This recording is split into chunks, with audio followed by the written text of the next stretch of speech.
Hello, and welcome to GeekSpaceTV. You are watching Manor of Speaking, a good society RPG based upon the novels of the most illustrious author, Jane Austen. I have slipped into a British accent unintentionally. I'm going to momentarily look down while I attempt to host the stream.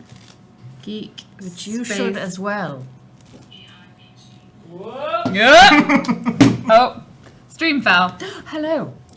My name is Random Tuesday. I will be your facilitator for this evening, and I am joined by a wonderful group of players.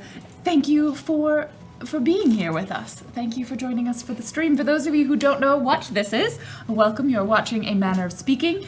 This is a stream or an RPG live play based off of the Good Society RPG that is now currently available on Kickstarter. So you should go support that because they are a lovely group of people who have made a wonderful product that we are thoroughly enjoying playing with. Some remind announcements. If you would like to support this stream, there are many ways in which you can do so. One of those is through the standard questions. No, I was just going to count. One of them is through the non-financial ways. You can host the stream on your own Twitch channel. You can tweet about it on the various social medias, including Twitter and Facebook, and the swell of the music is perfectly timed with this. I may have picked some classic dramatic music for this. I'm going to turn it down slightly for my players. I'm quite excited for our classic music soundtrack. And so that is very helpful, talking about it with other people. If you are able to do so, supporting us through a financial method is a very good way of doing this. I don't know why I got confused with the words. You can support us through donations because we are a non-profit streaming studio based in the Seattle area working towards inclusion and diversity within streaming and geek spaces. So you can tip us for things like that, which is very helpful, or donations because we're non-profit. You can also set up a regular monthly donation over on the Patreon, or Patreon, I don't know why I put. You can provide us with patronage over on Patreon. And that is a way to set up a regular monthly donation. There's also some important information for you on our Discord. If you are a community member, or if you're not, you should join our Discord and take a look at it there. It gives you some information on our current financial status. We will be running a charity and donation fundraising drive within the next week or so to help us out so that we can make more things happen and also sustain the things that are currently happening. Yes? Excellent. Any other remind announcements that I need? Basic things. We have a Wikia. You should check that out. We also love fan art. You should submit that through our fan art links and social media. It's great. And with that, let us introduce our players and their major character. And then we'll kind of go around and do a little bit of a popcorn recap of what is happening in the world of our Good Society game. So who would like to begin? Should we start over here with the best bow tie? Well, I'm getting ready for the ball. I'm Andy Solorzano. On the Twitters, you can find me as _cat189. I play Isaac Croft. His family is a little about him. They like him. They think that he means well. At least I hope they do. But he's kind of been cut out because he doesn't want to be a doctor, which I guess is a thing that's good. But hello, I am Aria, also known as Genki Soda. Almost said drunkly romantic, don't know why. Maybe it's hair envy, I don't know. Anyway, you can find me on Twitter at Genki Soda, where I yell about things and occasionally do stuff that's interesting. And I'm playing Charity/Jasper Fairfax. I am Charity, in reality, pretending to be my twin brother, to cover and protect my family's reputation because he had a nervous breakdown. And nobody can know because we're fancy old money House of Lords nonsense. It's tough. It's real tough. Anyway, let's not talk about it. Hello Hello, everyone. I am Lizzie the Bold. I am a part-time streamer, full-time fountain pen enthusiast, and I am playing Margaret Harding, and we're gonna do the recaps afterwards. Yes, that's who I am. Who are you? Hi everyone, my name is Algernon Bolden. You can catch me at Algernon Bolden because I'm uncreative and all that stuff. And for you today, I'm playing Captain Gerald Hawkins, who is a military man who is rather plain talking, no nonsense, and is rather poor at the game of high society, who is trying to gain enough reputation and money to become a major.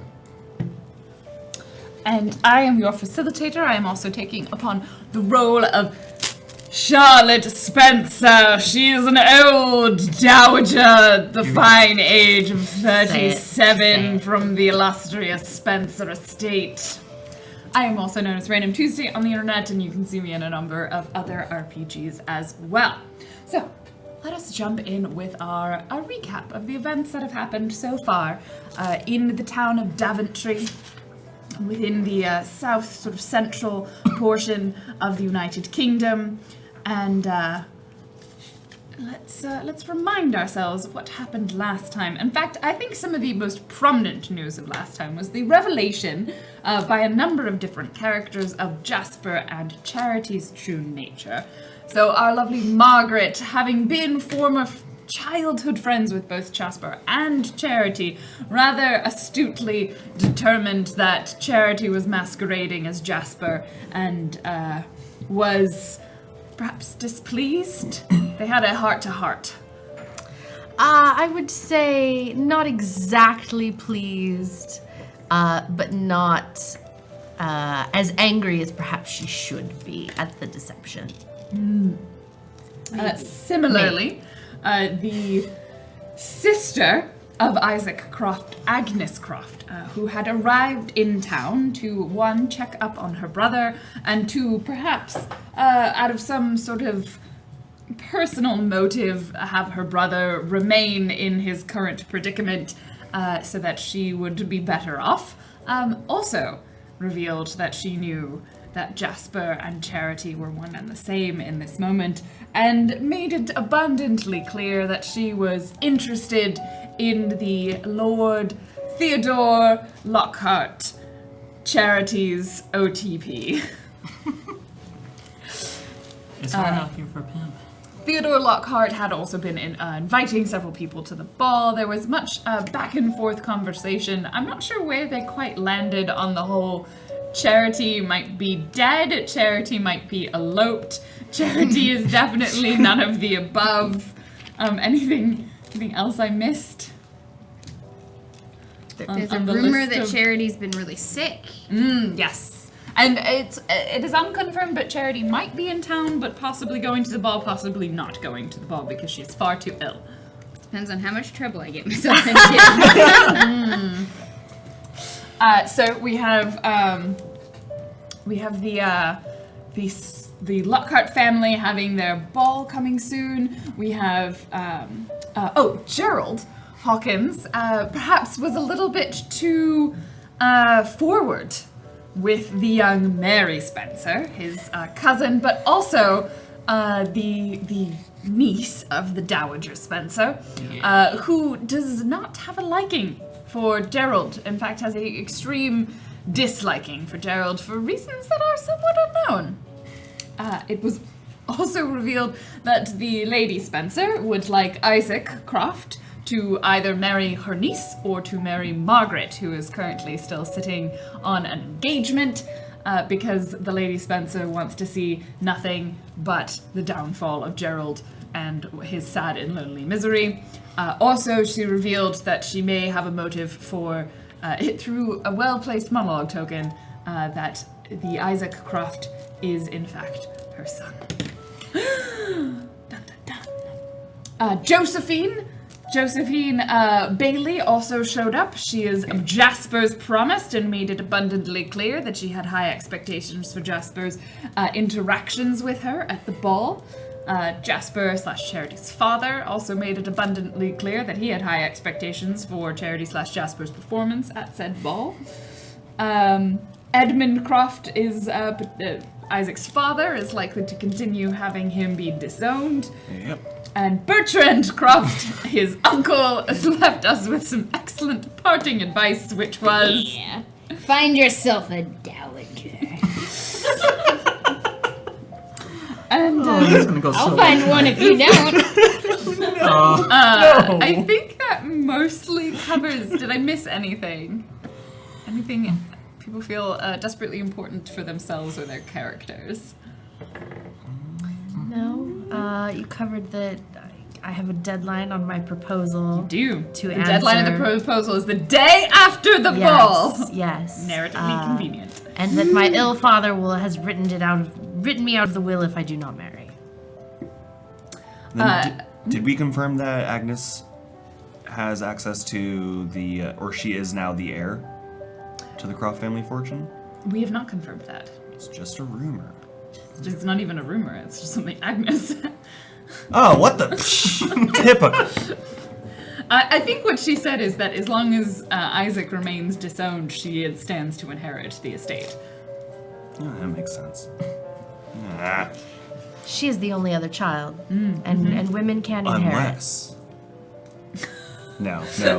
The Lady Spencer There's only two- really got there's it. only There two. were twins all along! Dun, dun, dun. Wait, what? So, some quick reminders about how this game plays. There are no dice, in a manner of speaking. Literally, not in a manner. There are no dice in this game. Players will influence the action through the use of resolve tokens, which are sort of done in a in informal kind of negotiation style, where they will say, "I would like this to happen." If it affects another character, that character can choose to whether or not it does happen, or if it happens under certain conditions. I myself, as the facilitator, have access to a more quickly refreshing pool of resolve tokens. Their players will also be playing their main character as well as a connection. So we'll try and make it clear who they are playing by perhaps using the names a little bit more. So they are playing a connection to one of the other ones, which is essentially an NPC that they have more direct control over. In that connection, sometimes they will be performing as them or interacting within scenes, and they will also be utilizing those tokens to influence the action within the story as well. So essentially, that is the basic concept. Sometimes you will see a thing called the monologue token will show up, which is what a player can request another player as their character to begin monologuing their internal thoughts. Play will take place in a few phases. We'll do some novels, which is sort of more classic player interaction. There is rumors and scandal, and then there is the epistolary, which is the letter writing portion. And without further ado, let us jump into our action of a manner of speaking. We shall begin the first phase of play, the first cycle, with, I've got to find the correct, this is episode 3, it is titled. We shall begin the day of the ball. It is not the ball yet, it is merely the morning before. Preparations have begun across the town of Daventry. Every estate who is something has begun preparing themselves. Many of them have guests in town because naturally it would be difficult to travel from so far away. So many people will be staying with friends and relatives closer to town. Explaining why at the Fairfax estate, both Agnes Croft and Josephine Bailey are staying despite not living there. They have connections being family, being to be engaged. And similarly, others may find themselves at the hospitality of others within the same town. So we can begin with our morning preparations for our characters, getting themselves ready before they begin what is bound to be a difficult and most tense evening. Let us journey to a place where many would like to take some solitude and find themselves at peace. The riverside in Daventry, a river running through the town naturally. So our characters may find themselves on a stroll about the town, perhaps picking up some last supplies at the dressmaker's shop, or taking in a spot of tea at one of the local French-style cafes. It's quite new. Maybe even taking a visit to the library or somewhere in town. But we are strolling along the river, feeding the swans and the ducks. And who might we find there? Who would perhaps be taking a spot of fresh air about the town of Daventry? Margaret is there, in the company of Mary Spencer. Is Spencer her last name? Yes. In the company of Mary Spencer, having just come out of the notions shop to pick out a number of ribbons and other sorts of things that one might use to make a lovely hat, to decorate a lovely hat. Oh, naturally. Very fashionable. I think these colours are going to look so marvellous on you, Margaret. Thank you so much. And I am certain that the various things that you have purchased will look so lovely in accompaniment with your coat tonight.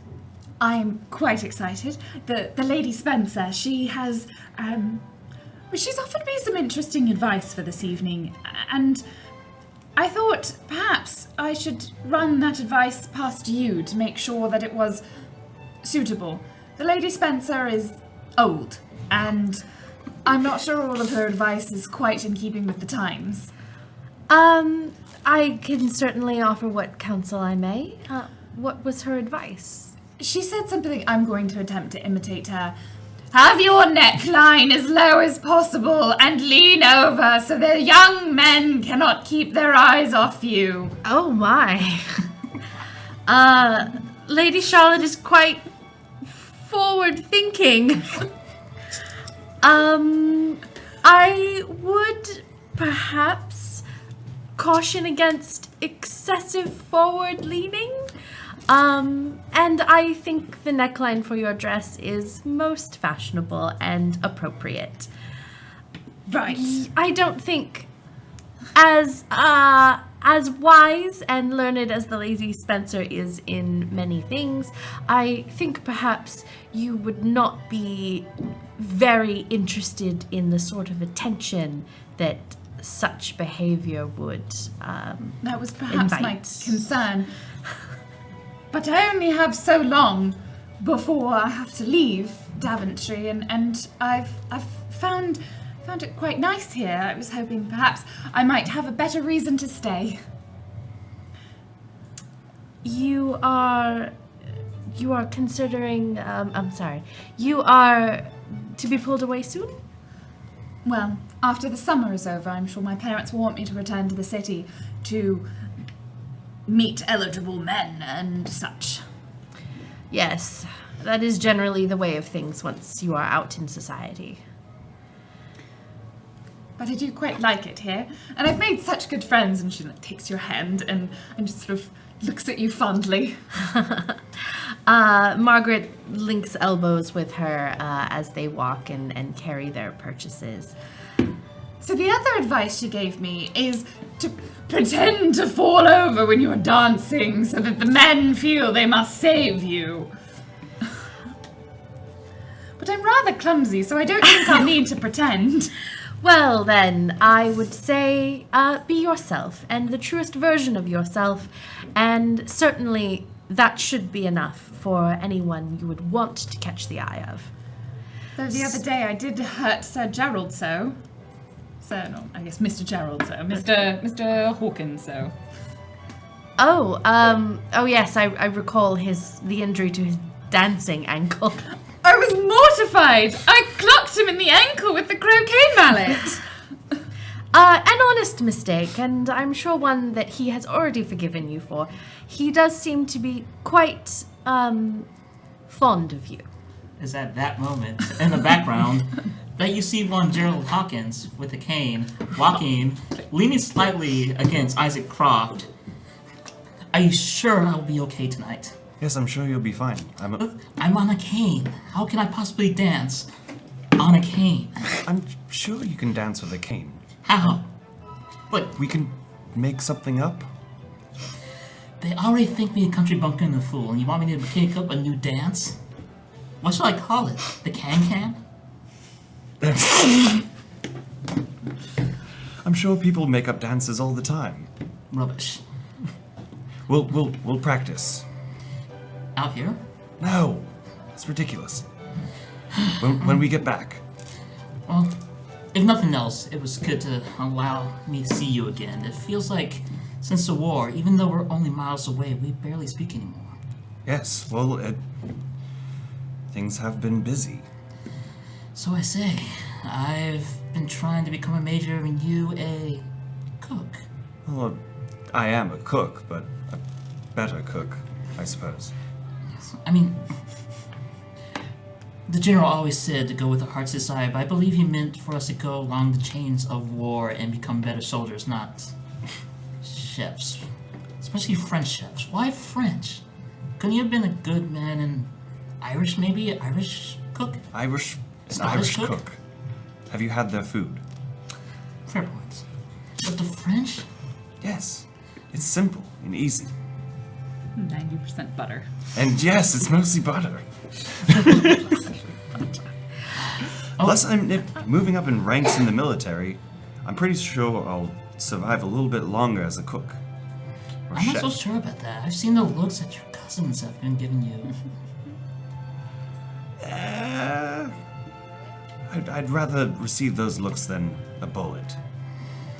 Fair enough. At least in war, you can see your enemy by looking them in the eye. That's true.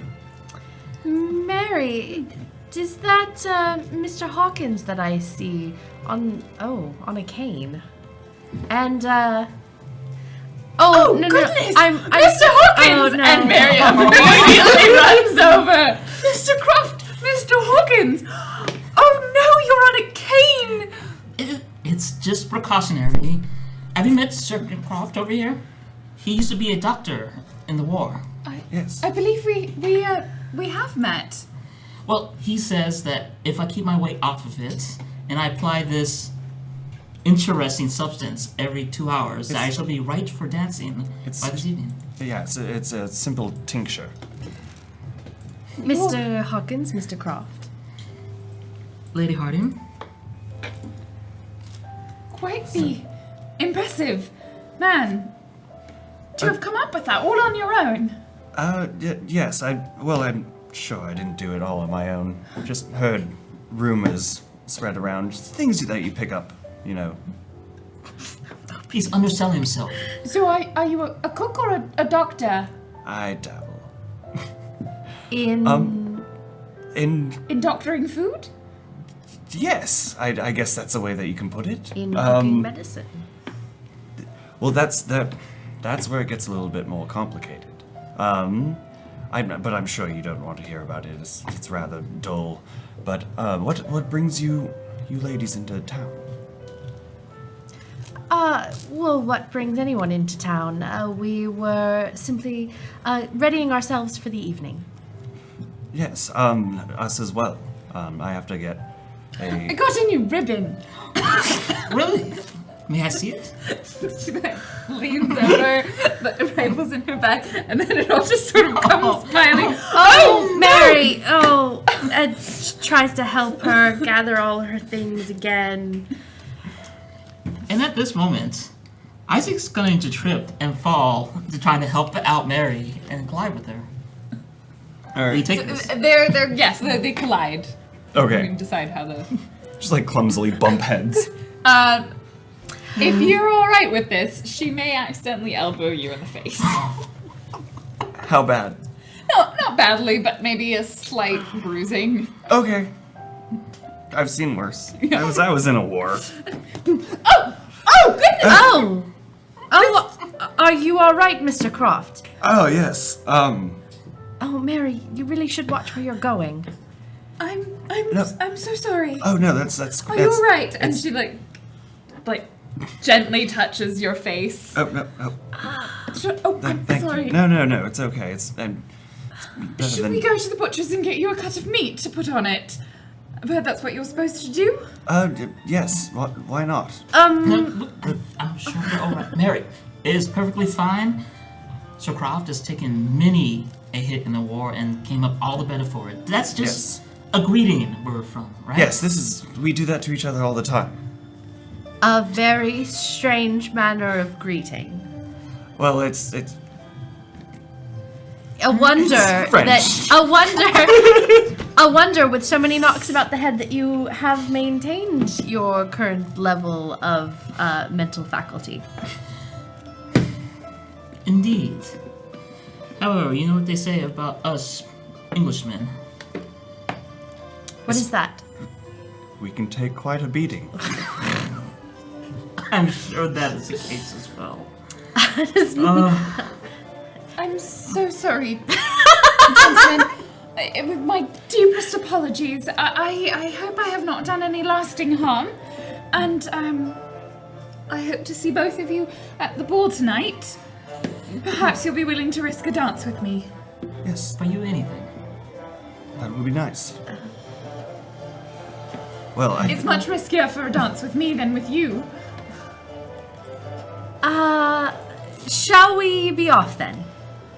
Mary, Yes, certainly. there's much to do before the ball this evening. Gentlemen? Lady, dear Mary, She curtsies and quaintly walks away, linking arms with Margaret. I am mortified. There's no helping it now. does she wound every man she meets? from time to time. Though I have to say, Isaac, and the rest, do you have a betrothed? I do not, actually. A cook's life is a busy life. There's no time. That's so. Luckily for you, you have a friend, and Mr. Hawkins, and tonight we shall find you a wife. I don't know if that's a good idea, but The poor lady. you can Marsh. Sorry. I'm sorry, Margaret is gone. Like Margaret hears it in the distance. She's like, well, you sure can try. I appreciate it. I don't know how much I'd be able to offer her, with me not having an heir to my family's fortune. You sell yourself short, my friend. I know how important you can be, and how brilliant you are. Yes, well, I do have good plans for the future, at least. You will have to tell me. But first, to your house, I really would like to dance. Yes, let's practice that new dance. Oh God.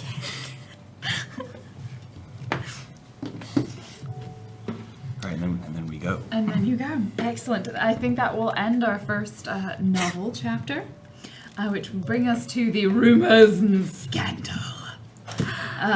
However, I think with that, we do, if Anna is prepared, we should have voting Jacques. On- I see it happening. whose reputation went up and whose went down the most. Margaret, Isaac, and Gerald. Gerald.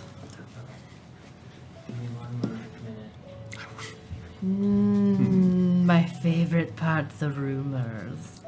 It's You so can probably good. just do one poll, and the top one is the one that went up, and the bottom one is the one that goes down. And Margaret. Excellent. So we will have chat. We'll be voting on whose reputation went up or down the most for specific events to then occur.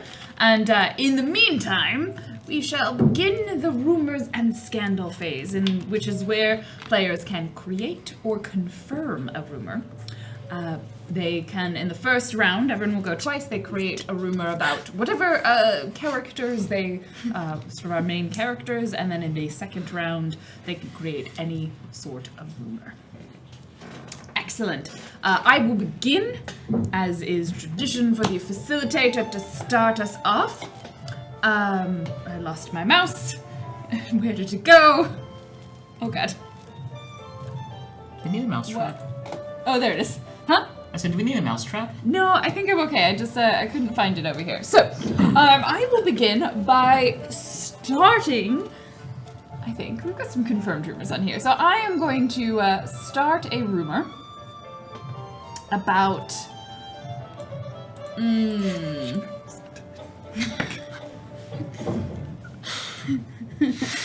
we do have a confirmed rumor that Agnes is secretly the heiress to a craft fortune. Okay. To the craft fortune.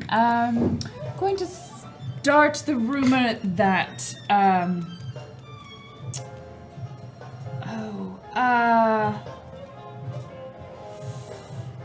I don't know.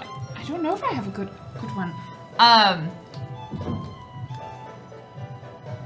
Cecil, I remember this is about Cecil Linfield, which is Margaret's cousin, I should say. Cecil, will be inheriting the Harding estate.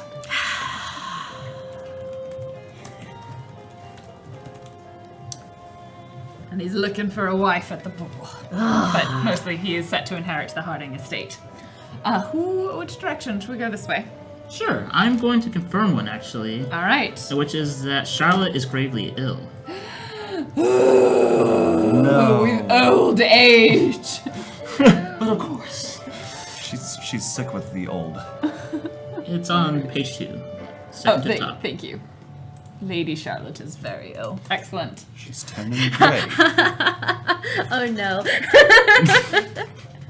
What's yours? My rumor.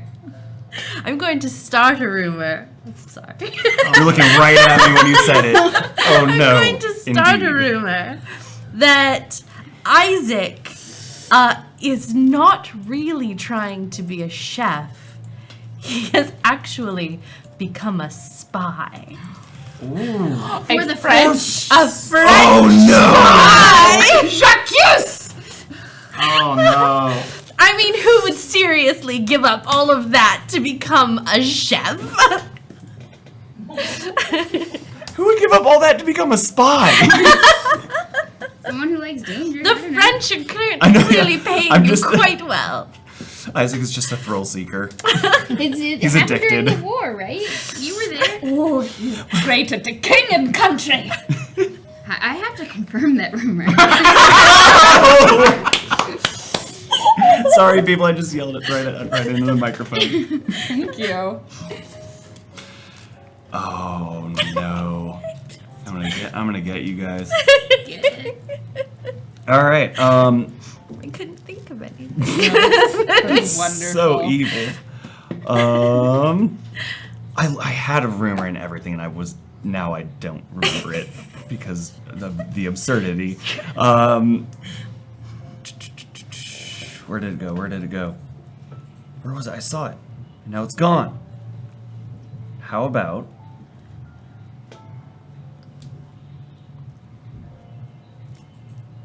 sorry, my brain is broken. It must have been because I bumped my head. You can always default to confirming a rumor. That's what I'm trying to do, but there was a specific one. Okay, fine. I'm gonna do one that's complete. What? Charity's dead. Do it. Okay, Charity's dead. I confirm a And rumor. you actually do get to go twice in a row because you were Oh last, yeah. So Oh great. sorry. Put you more on the spot there. How about because we were talking about this earlier, but it's definitely not a thing that will probably happen. So Bertrand wasn't invited to the ball. This like is your that. ridiculous uncle. Yeah, Bertrand Bertrand, my wasn't- really wacky uncle, who likes to send me letters, like one after another, like every 10 minutes, basically. Perfect. All right, About dowagers. Aria, you're up for the next one. The illness that Charity was struck with is heartbreak. Oh, Struck down by heartache. Mm-hmm. okay. How very romantic. Charity is Tragically romantic. ill with But she's dead. heartbreak. Okay. You'd better come running. I'm gonna be mad. I am going to confirm the rumor that Jasper is planning to end his engagement. Ooh. Next up is going to be AJ, and then I know what I'm doing. I'm trying to think of how to phrase this one. A member of the clergy is going to be at the party, making it an auspicious night for romantic endeavors. What? Well, not for endeavors, but For like people to get married, like clandestinely at You the can ball? elope at the wedding. So is like the theme Vegas? Is the theme of the ball Vegas? Yes! I am confirming the rumor that Bertrand wasn't invited to the ball. You got too weird. That gives Bertrand a sweet, sweet resolve token to use, though, to get there. Excellent. All right. So, do we have results for our vote? Margaret was most increased. Excellent. Nice. And who was most decreased? Thank you. If we'd only done one poll, it was Oh. tied. So, Oh. I think we did two. Isaac. Isaac? Oh. Yeah. Pick your fate, Isaac. I keep thinking you said Bertrand's gonna use his resolve token to get there. That's actually the name of his horse. His resolve token. That's how. Oh, this could be a really good thing. I forgot. It's actually. Oh man. I'm up to rumors and glances again. Ooh. Whispers yeah, where and am I at now? glances. Whispers, yeah, whispers and glances. Yeah. I don't know where I am. So did this list refresh? Yeah. Okay. Yeah. We were almost out, so. Nice. All right. That's nice. Oh no. Oh, this timing. All right. One of your relations feels the ill effects of your fall in reputation. Your sister, yes. Bertrand. You know we reset them, right? Yeah. Okay. Yeah. It's your sister. So did you have an idea for which relation? Do you want it to be a vignette now? In the epistolary? Bertrand? Excellent. I'm sorry. Do you want this to happen in the epistolary or in a short vignette? Oh no. Let's do it in the epistolary. Excellent. Will you write a letter to Bertrand, or do you want someone else to? So like sort of like just an apology or something? I have an I idea. heard about the horrible thing that happened to you because of my head bump. Can I see the rumor I have an page? idea. Okay. Yes. Does he get another resolve token because of this, or no? Nope. Lame. It's just a bad thing. Well, I did this. I got it. I did this. Do you wanna? I can scroll up too. There's a couple more. Yeah. Okay, I actually think I'm gonna go with Arya's consent. I would like to say another comes to you seeking advice, and have that other person be Charity, Yeah. seeking her advice. Okay. Do I get on a matters resolve of token for that? I don't think. No. Well, I'll do you give want you- to? We can do this then as in a vignette. Yeah. No. Yeah. So the short Do it as a interaction between the vignette. two of you.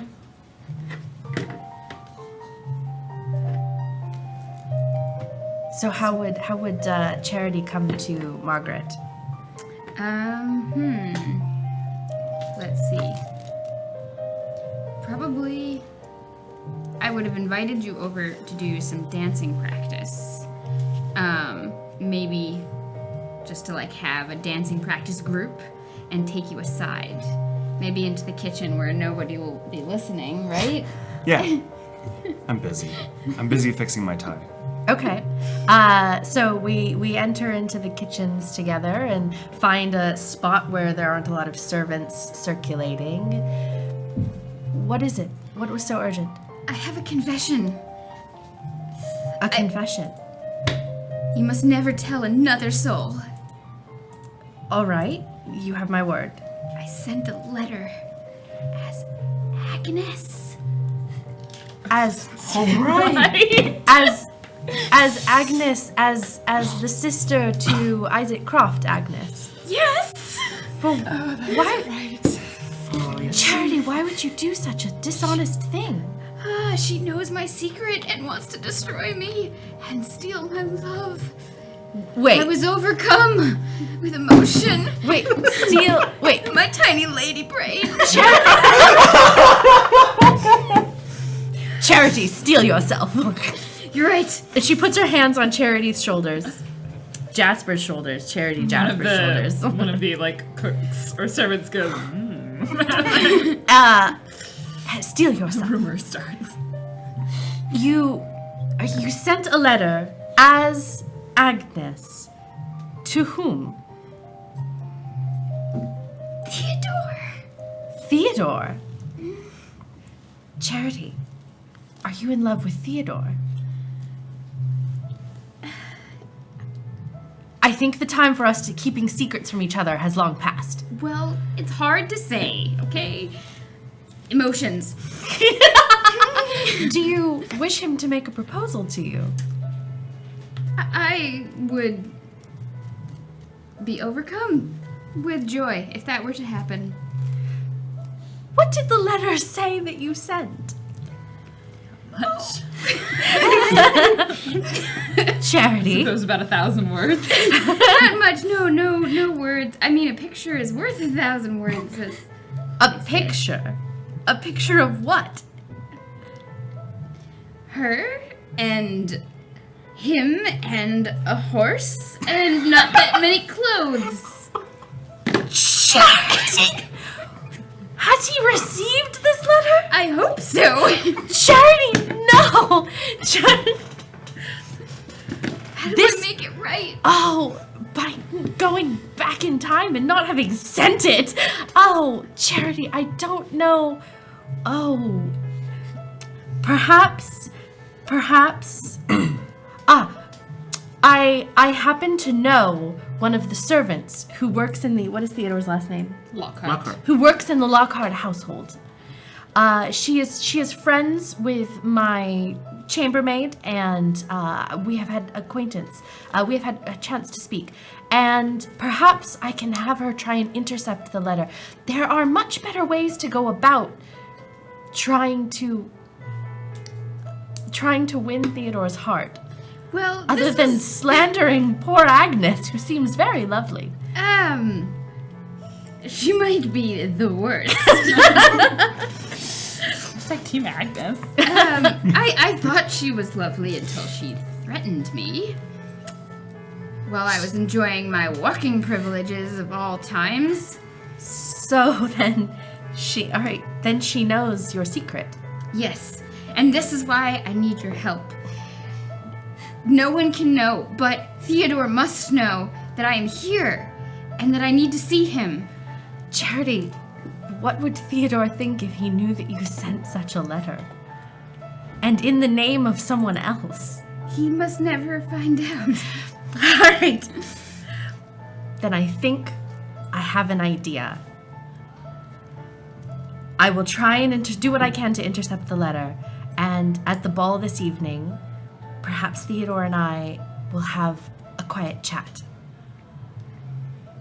Oh, goodness. It is so lovely to speak with you again as a true friend. It has been too long. It has. I am thankful for it as well. And quick surreptitious hug. And then Nobody saw. definitely no one saw. Maid rolls her eyes. Excellent. So now, we are at the epistolary. So I have a letter that I will be composing to Bertrand, but does anyone have a letter they would like to compose? Can a letter be written to someone from a third party? No, you need to write one from yourself or from a connection. Shoot.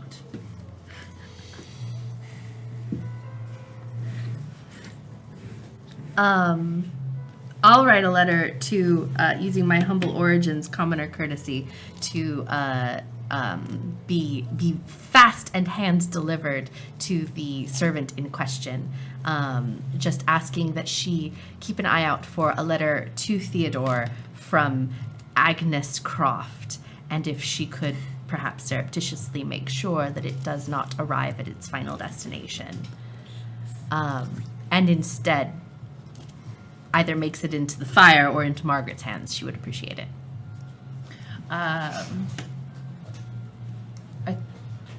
Yes, the letter is received and delivered, and I think it'll probably make it into the fire, or at least not to your hands, but reported that it was went to destroyed. fire.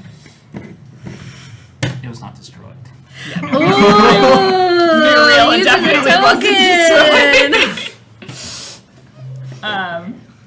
But that's the letter that she sends. Excellent. Anyone else have a letter? I'm gonna write a letter to my dad. Okay.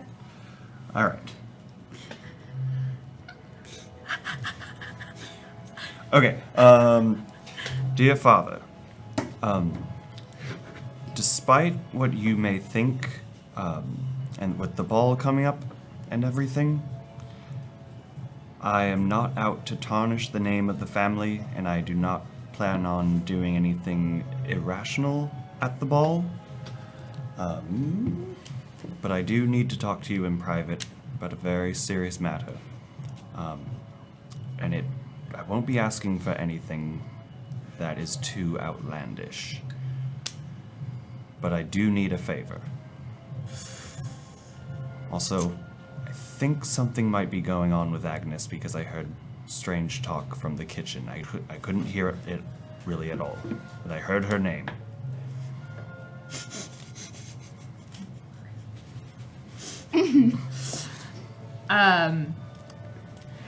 You receive a reply that simply reads, "I will see you at the ball tonight," or whatever, at the ball. It is curt, I should say, and short. Agnes Croft will write a letter to Bertrand. My dearest uncle, it has been a while since we have spoken, and while I am confident that you have my brother's best interests at heart, I regret to inform you that word of your arrival has traveled around the town, and that perhaps some things that have been said and communicated by others, such as my brother, have indicated that you are no longer welcome at the ball tonight. The Lady Spencer passed on her deepest wishes to not see you, and perhaps it might be best for our family and my brother if you were to be busy. Your dearest niece, Agnes.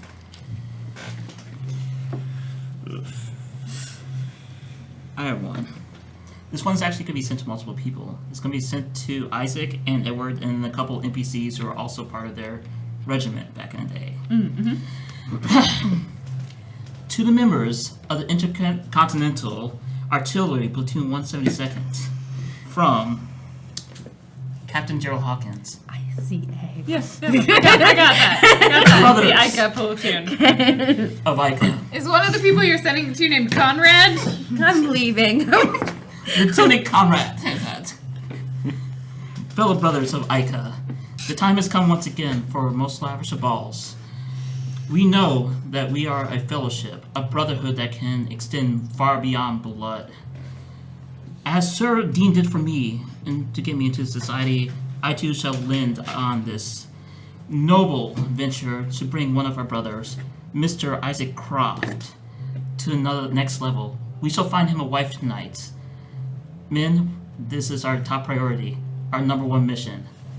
Are you ready for this challenge? So you said this to Edward? To Everdeen, to Isaac Croft. You sent it to Isaac? Yes. I get it. I'm just. I already know. You also send one to Dudley just to troll him because we both know that he's not in the military. So he's like, oh no. Okay, wait. Can I add something onto that? That I is mean, I think related? you're spending a token on your own connection, so yeah. Okay. You're just shifting tokens around at this point. Oh, that's a good strategy. Okay, wait. Yeah, no. I'm gonna leave it like that. Is it too quiet? I can't hear it. Oh, let me turn it up.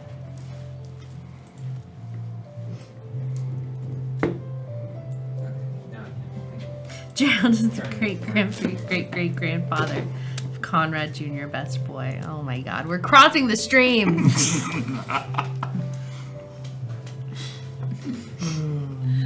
So Dudley receives this. What did you want to add on to the thing besides? That everyone else that was in our squad knows that Dudley, like, that I'm sending, or that Dudley is receiving it. So we're all basically just like, this is gonna be great when he's at the Probably, ball. yeah. Yeah. Excellent. Anyone else? Any other letters to be composed? I'm gonna send one as Bertrand. I don't know to who I'm sending it. Just to this house. Someone will read Just it. a random house. And the address, you just closed your eyes and wrote numbers. No, I mean, I just to whom it may concern. At the Fairfax? Yeah, Okay. the Fairfax. This poor servant opens this, and what does it say? I don't believe in rumors. I arrive with all of my resolve. And just like a winky face. The original emoji. Oh my god. Good. Excellent. I Okay. want to add that to rumors now, is that Bertrand invented emojis. So, that concludes our epistolatory, our novel, and our rumors and scandal, bringing us to the next novel chapter of this phase of play. And it is the night. Dun, the ball. dun, dun. We find ourselves at the Lockhart estate. Fanning intensifies. Me too. We find ourselves at the Lockhart estate. It is decked out extravagantly. There are ribbons and flowers and decorations, lanterns and lights. The carriages arrive at the driveway. They are greeted by the footman and the butler.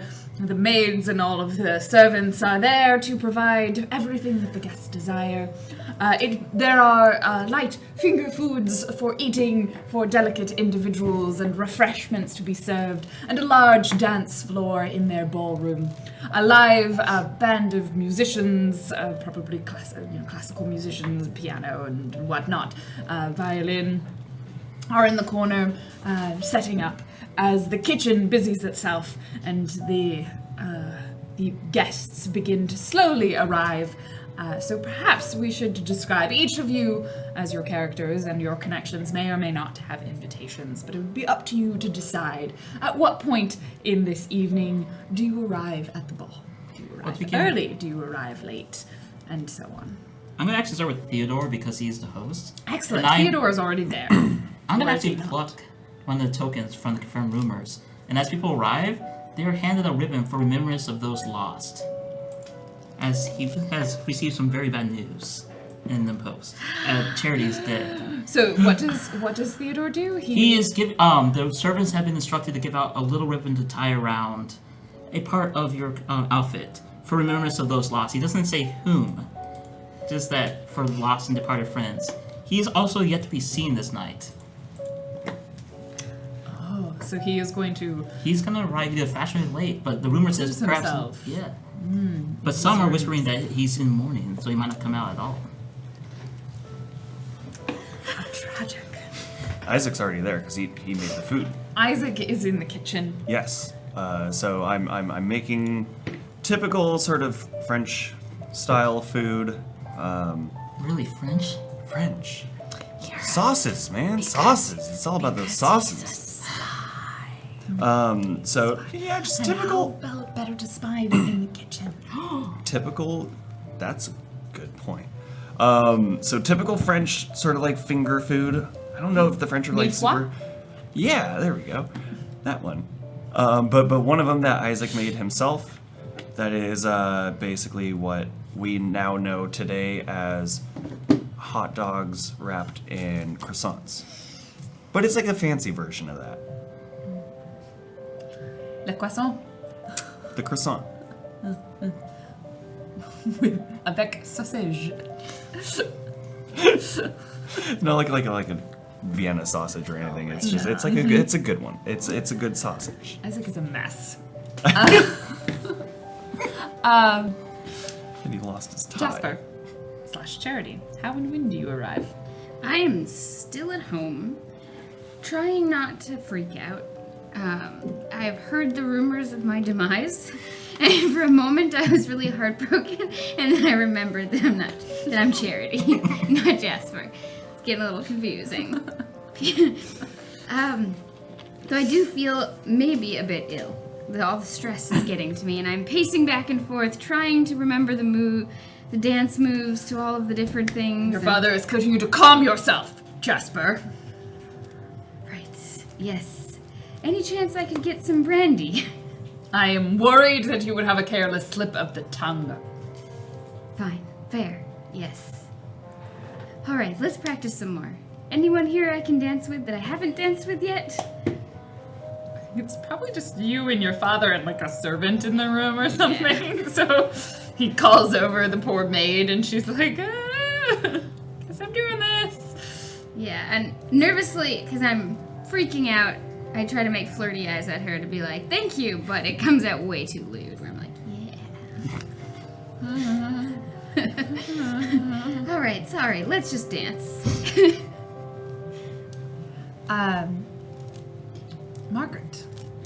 Margaret will arrive fashionably late. Not so late as to be rude. In a quite a fine carriage and a very fine, very fashionable dress in the English style. With her father and in the accompaniment of Mary Spencer. Mary Spencer will quite happily come with you. Possibly also fashionably late, shortly after you arrive, the lady Spencer arrives. She is wearing a gown in a slightly older English style. It is a darker purple color. Everything about it is sort of more demure. She's got, like lace covering here, and just everything is very closed off. And she saunters out of her carriage and makes her way in and is very much like, I am here. Josephine will arrive in the room and sort of be waiting to depart with you and with Jasper and your father, expectantly, as she is coming with you, yes, presumably. Agnes will arrive separately with her father, and they will arrive significantly more on time, so earlier. So by the time Margaret is there and Lady Spencer saunters in, Agnes is certainly already there. Gerald. I'm actually going to invoke my military advantage of Distinguished Gallantry Cross. And I'm going to use this for a particular reason. He's coming in by carriage with one Edward Dean in full military regalia, along with probably one or two other NPCs, one main comrade. Dashing red coats. And under the arm, and they all boast what is the Distinguished Service Medal for the war. And under the arm is a black placard with another cross, and underneath says, Sir Colonel Thomas Spencer, with a cross on it as well, as he brings it in and immediately hands it to the Lady Charlotte. These just came only this morning, and I thought that you should have it right away. You approach her across Yes. the ballroom floor, and she stands there as you do, and a motion to hand her something, and she does not put out her hands at all.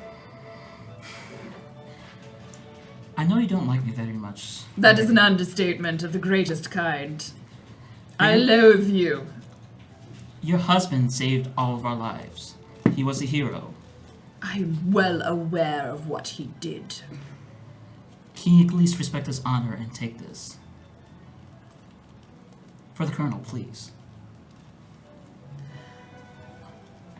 My good son, you have clearly shown that you had no disregard for orders or military fashion. Your actions are the reason my husband is dead. I have no reason to interact with you or desire. And in comes Edward Dean! Or desire to see.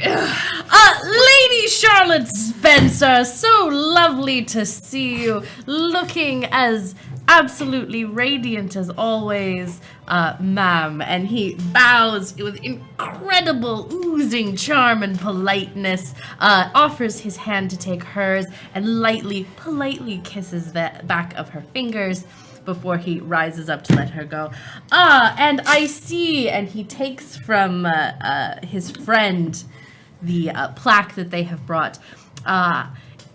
It is with our most humble thanks for your incredibly honorable husband's service that we wished to present you with this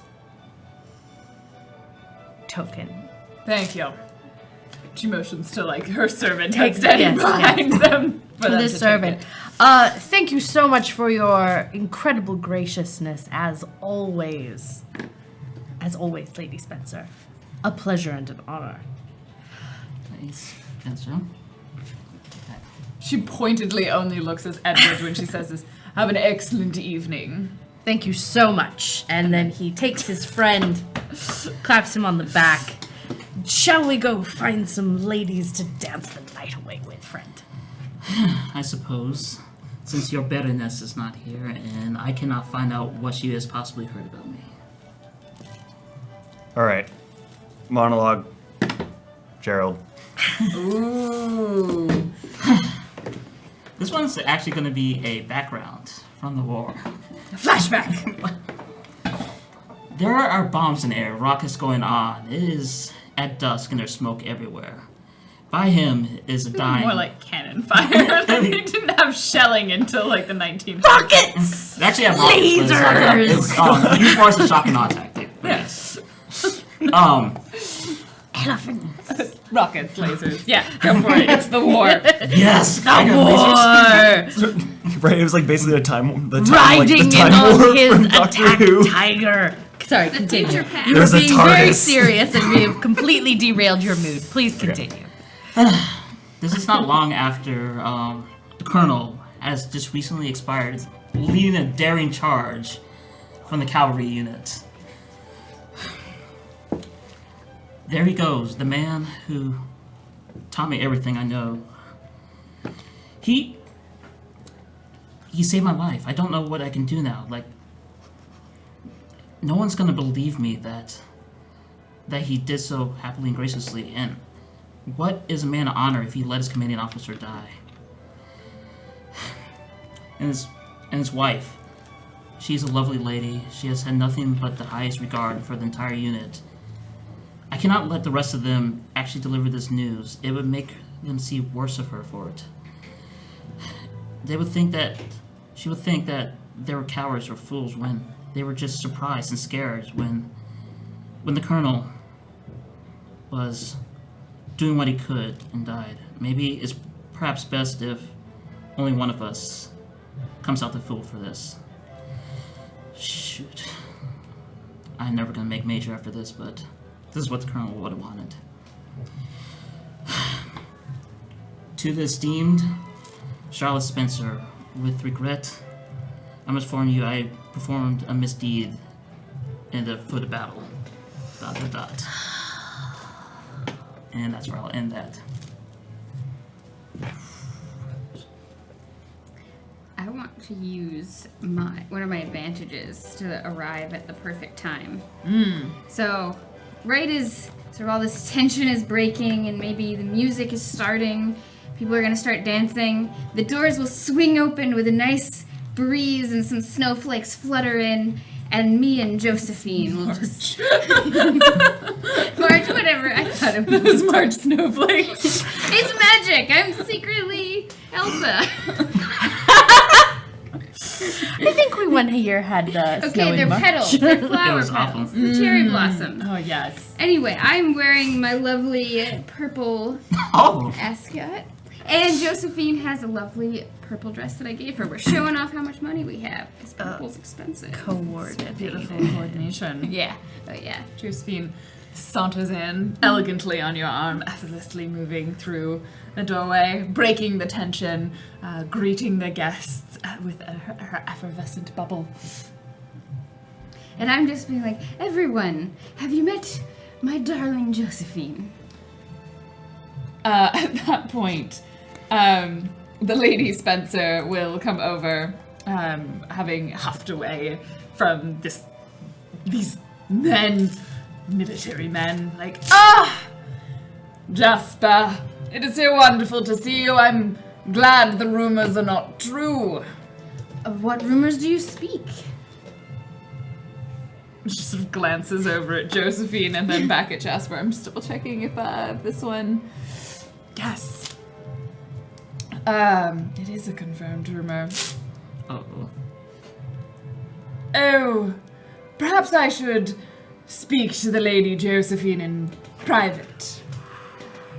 If there are any rumors that have been said against her, please let me know so I can speak to those people personally.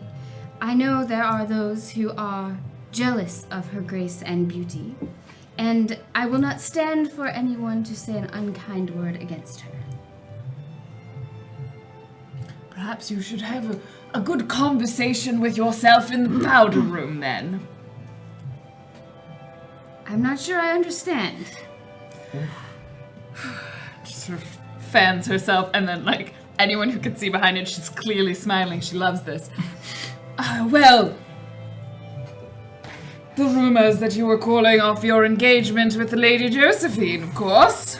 I have heard no such thing. That comes to me as a complete surprise. Where did you hear this?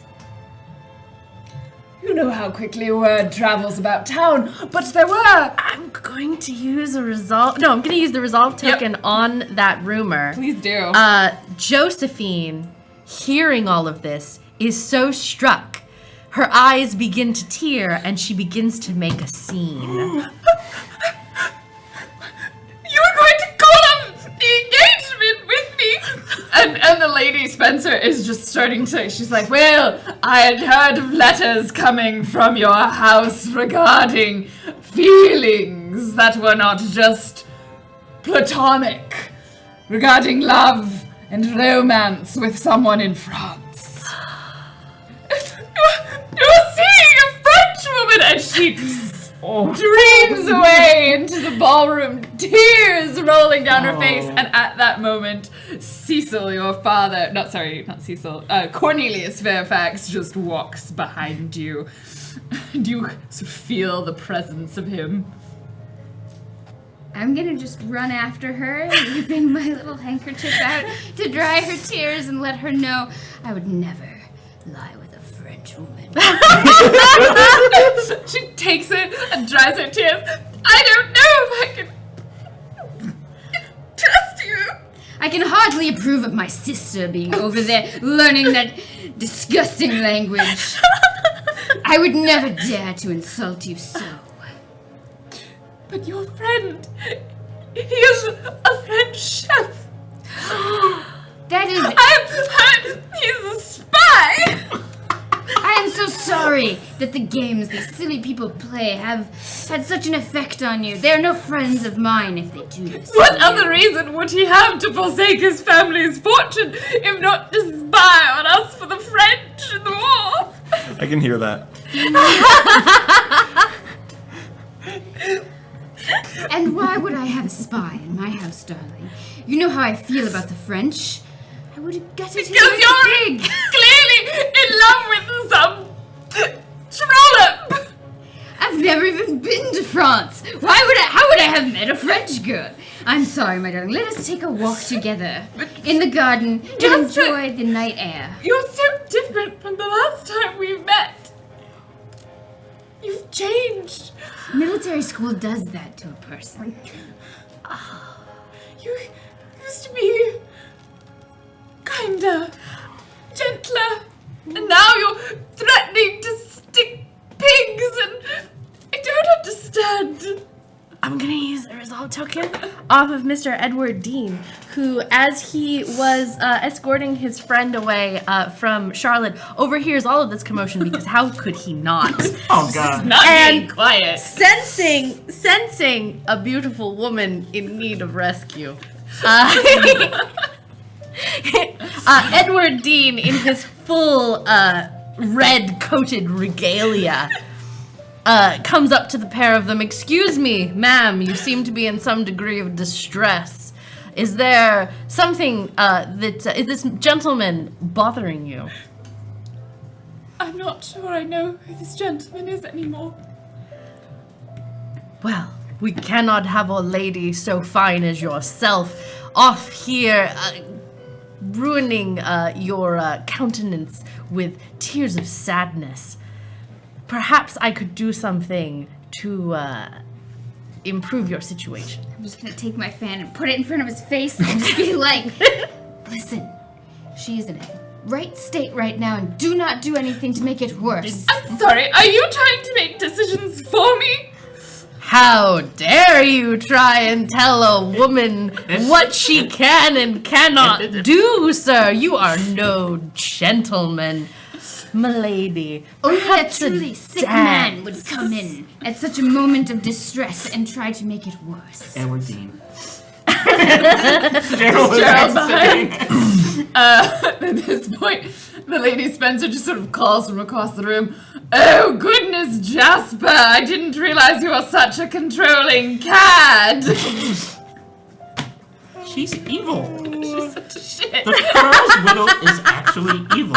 But I liked her. It's people. All people. awesome. Honestly, no gentleman would make such a lady, put such a lady in this state in public. Have you no shame, sir? It was not I who put her in this state. It was the rumors floating around this cesspool of indecency. Give me my space for a moment and let me understand how things have so changed between us. You are not the man who I was promised to, of that I am certain, but perhaps we can reconcile. Until then, I must take my leave of you for a few brief moments. Anything for you, my darling. Please, ask anything of me and it shall be yours.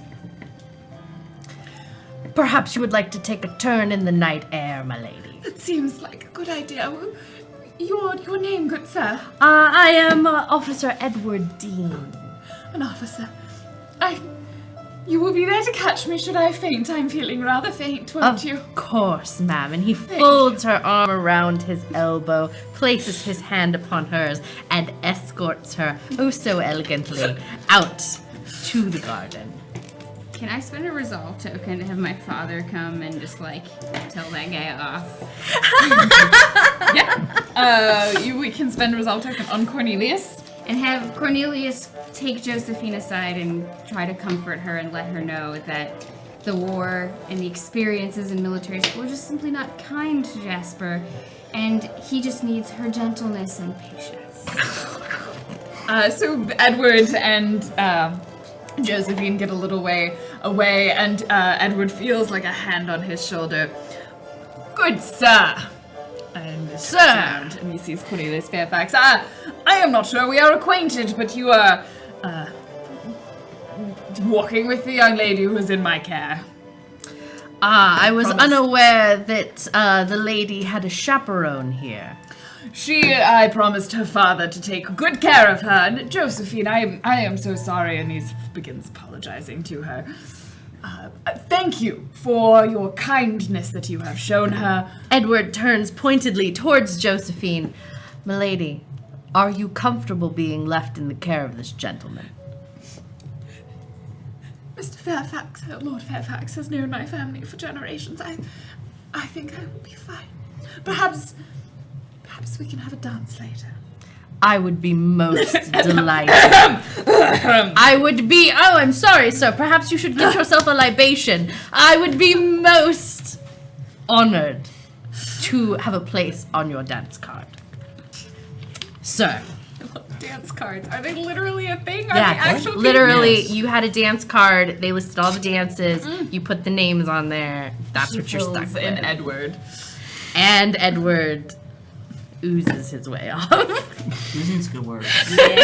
Is a good word. Easy. So as this entire thing goes on, Gerald will come by with 2 glasses, and one is handed to Jasper. And he goes, So you've been Lady Spencer and Edward Dean in one night. You're an esteemed crowd. Mostly I'm just concerned for poor Josephine. Such terrible rumors can really hurt the soul. And I simply hope that my father can look after her, and that her night will not be tarnished by this interaction. And I'm just gonna swallow that alcohol in one. That's sipping what's Okay. You just hear a snide comment because apparently that's what she's doing tonight. Ew, I thought Gerald was the one with the drinking problem. And she walks away. That woman will be the death of me. Oh, the drink will! And she can hear everything. Old people Literally have what great this happens ears. is every time someone says something like a servant is like, runs to her and tells her. Well, I think Her little bird. the situation that a dowager experiences does lead to becoming a little tense. Bitter. Indeed. So Jasper, He needs to get laid. Yeah, probably. I believe tonight is a war and this is merely the first battle. Harden your resolve. I'm in good cheer. You shall have your lady back before the end of the night. And he slaps him in the back. This. You're right there, Lizzie. Gift that, please.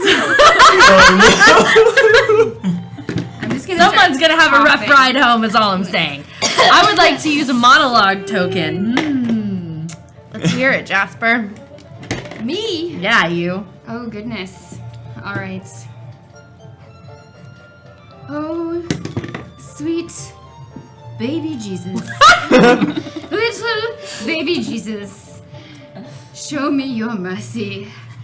I don't know if I can bring my family out of the madness of other people. Show me your strength. Send me an angel. Please let me talk to Theodore. He's the angel I need.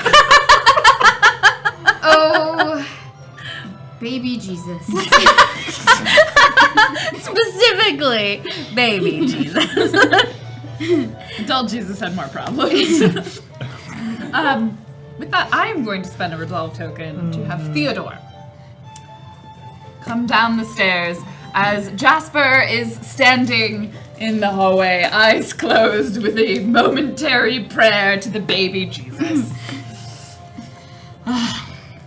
It seems I've missed something. Officer, Jasper, you look troubled, my old friend. Excuse me, Mr. Hawkins it is. Can I steal Jasper for a moment? And he'll lead him away. Put his arms around. Are you okay? Oh, it is lovely seeing you this evening. Yes, please do not trouble yourself. Just some trouble with my family and other people, and it is nothing to worry yourself over. It will all be fine in the end. You're like a brother to me. You're closer than a brother. He takes your hand. Squeeze for a second. With all the travesty we have both had with our families, especially on this night, it will be my pleasure and hope just to make sure that your burden is alleviated, if not for you, for your sister's sake. Well, if you can help me keep my family's reputation intact, that would be the greatest service you could ever do. Trying to bear that burden all by myself is proving near impossible. You said it and it's done. What can I do? This entire estate is yours for what you need.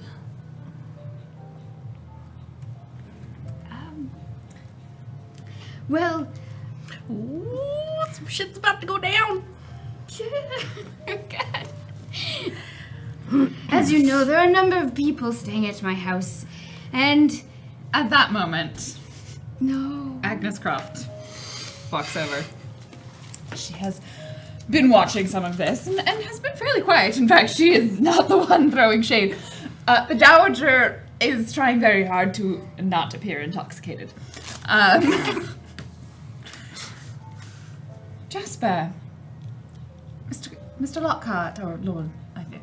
Agnes, it is so... I'm sorry, am I interrupting something? Of course not. Just old friends making sure one another are okay. And he quickly goes off, puts his hand behind his back, wringing his fingers. I thought I had my ears burning. Well, a lady so beautiful yourself is no doubt the talk of this entire evening. While that is most flattering of you, I am certain that is untrue. Jasper, it is unfortunate your sister was so ill and couldn't make it tonight. Yes, truly unfortunate. You haven't heard yet? Oh no. Jasper, your sister is dead.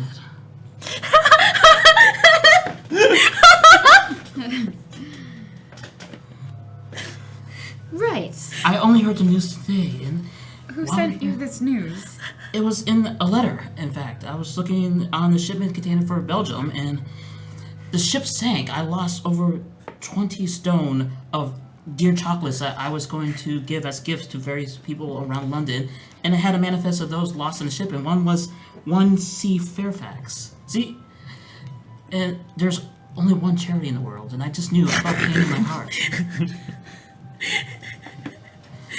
Then perhaps I am grateful to be the one to give you this news. Charity is at the Fairfax estate as we speak, although she has taken quite ill. This is it's good. No, it's bad. It's good. Excuse me, Agnes. This is all too much. I might need a moment to recover myself. And he quickly scatters towards the...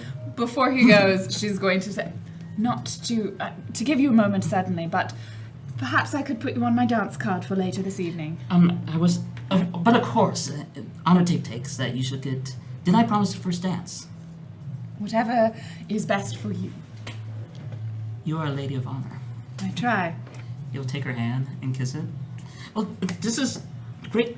He hugs Strasbourg really quick, and then it runs to the band and has them bring a more jaunty tune, because so far the music's been relatively somber. Hopefully Josephine will be happier.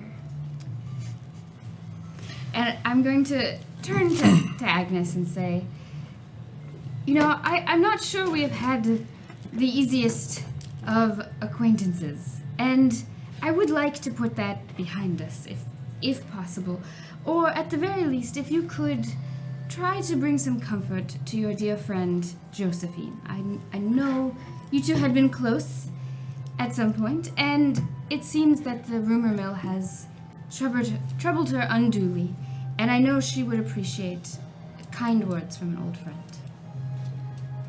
So kind of you to think of her. If only you thought of me so kindly as well.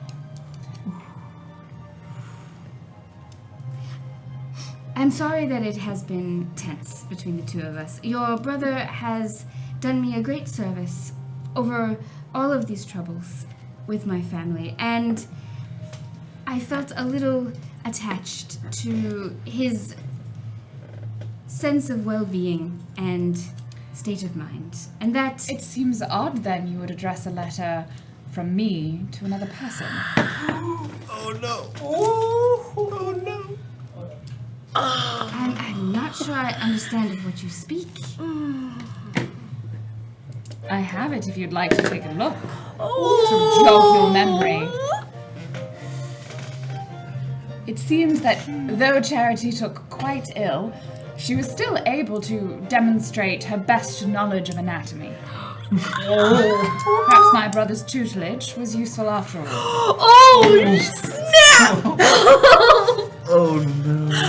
Oh my god! Just failed. I'm sorry, but this conversation is... I have no wish for anyone to think ill of her. I have a simple desire, and I don't believe it is a cruel or heartless one, but it is one I intend to achieve. Please share it with me, and if I am able, I will do my best to aid you. I think you're well aware of what it is I'm after. Horses? She sort of gives a little smile and a wink. More than just a dance. And then walks away. I'm gonna spend a resolve token. Yes. If AJ will accept it. Gerald or Theodore? Gerald. Okay.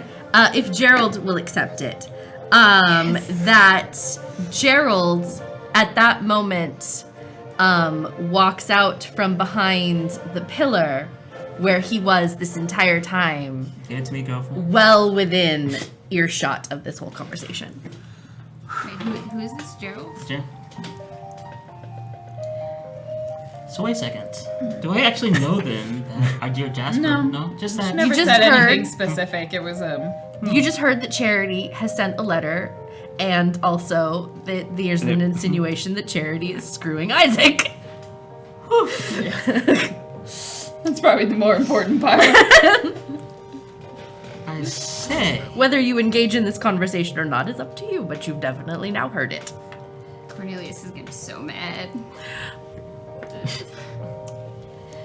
Yeah, Gerald's gonna actually walk by and just smile just a little bit and tip his glass to the battlefield. Oh, Isaac! He pops out of the kitchen. Behind. Oh, are you going over to No, that's just. behind Gerald, Isaac, you see a man you could never forget. Your father. Stone-faced. Oh no. Walking towards the kitchens. Isaac! Yes. You wanted it. Are you just like in the doorway? I'm just like, yes? Oh, good lord, am I going to have, and he gets closer to you, am I going to have to come into the kitchens with you, or are you able to be out here with respectable people of society? Oh, well, I'm just about to finish up. Look what I've made. A mess. A fool of yourself. Well, A black mark upon our family's name. it seems to be an ongoing thing with the family, calling it a mess. But I don't want to talk about that right now. There is something I need to talk to you about. I need a favor, and it is not money or anything. There's been talk about Agnes taking on the family fortune. I want that to happen. I'm leaving. What? I'm moving. To where? I With don't- what? I don't know yet. I don't know. And you are my son? You are the firstborn? And he sort of like levels this down to a quiet whisper and he like pulls you outside into the sort of promenade, the gardens, and like, you are my son. You are the firstborn of the Croft family. You do not get to leave that or abandon that. That is what I'm going to do. And just to save the name, I'm going to change my name. How? I don't know. This isn't some futuristic society where you can change your name by getting married. You're a man, could be one. I'm not talking about just moving a few towns away. I'm talking about leaving the country. I'm gonna use this resolve token. Because I'm a spy. You being a spy. I'm going to use it as Oh no. as your father. Oh my goodness. Rumors are true. You have betrayed Queen and country. You have become nothing better than a common... I don't even want to say the word. I have no choice. I didn't betray the I winning must country. inform the House of Lords. I probably am like, could you tell? They don't have Scotland Yard at the time. Otherwise, it is a greater mark upon our name. What is it? You are surprisingly good at this. And he sort of takes a deep breath, steels himself. Enjoy your night of freedom. And he walks back inside. Resolve token. There is a bell that rings. I think you get the resolve token from him. Okay. He's now going to tell the House of Lords that you are a spy for the French. This cannot get any worse. Sorry. Yes, there's a bell that comes in, and the head servant goes, and now we prepare for the first dance of the night. May the lords and ladies of the first esteem please gather for the dance. And he lists off names, including Isaac, Jasper, Margaret, Mary, Agnes, and Theodore. I'm gonna spend a resolve token as well to have the person you were trying to contact in this house to get the letter go up to Agnes and Isaac's father and tell him he might have a bigger issue on his hands than his son who's a spy. What's a bigger issue? that Agnes is tarnishing the family name ever so slightly, or on the cusp of it. She's still worth saving and can be saved, but she has sent a letter that Agnes is accepts this resolve token. improper, and the father, How many resolve tokens does Agnes have now? She only has 2 right now. Oh, She sent one earlier to show up. and that he might want to help his daughter escape the fate might be falling into, taking her home. You want him to, you want Agnes to leave. Basically. Agnes accepts that token on the condition that she still gets her first dance with Theodore. That's up to the father. I don't know, like the father. I want the father to be getting told by the maid. You are exchanging the condition of that token being accepted, and you getting her to leave is that she still dances with Theodore. Can I add that the maid informs him that the letter and the improper behavior is actually aimed at the man she's dancing with during this first dance? Sure. Yeah, okay. All right. I don't know, this is going to come back to bite me, I'm sure. Not at all. It's not me, it's the maid. yeah, rando maid. I told you to let me handle this. Nothing else gonna go wrong. Yep. Okay. So the first dance, who is dancing? So Theodore is Theodore's gonna dancing. take Theodore's dancing with Agnes. Let's do Isaac and Margaret. Isaac is dancing with Margaret. Can I dance with Josephine? How about with Mary? Because Josephine has nowhere to be found yet. Yeah, she ran off. She has not composed herself yet. Josephine has not composed herself. She's still with your father, Cornelius Fairfax. He's going to try and convince her. But you had Josephine on your dance card for the first dance. But with a lot of fluster and bustle, there's quick rearrangements made, and you are now dancing with Mary Spencer. All right.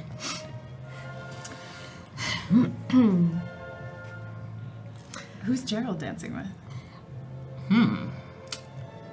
Who else is left? I mean, there's plenty of others that are unnamed. It'll be a random, so- and then if they ever do a switch, he will have some conversations. Excellent. Okay. Well, I mean, you know how these dances work, right? Yes, I know exactly how they work. How does the Margaret, Isaac? Yes. Sorry, I'm still a little rusty at this. That's perfectly fine. I'm sure that you will pick up the steps quickly. Please try not to step on my feet. Oh, your feet will be safe. Well then, shall we? Okay. That's not how this works.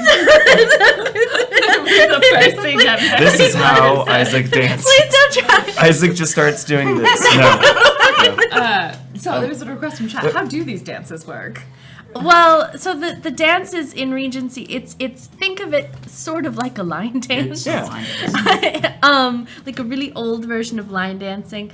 Couples will line up in whatever configuration for the dance, and then you move essentially with a series of twirls and handoffs and moving around the room from one side of the room to the other side of the room, and then rotate back and for however long. Like that's how they work.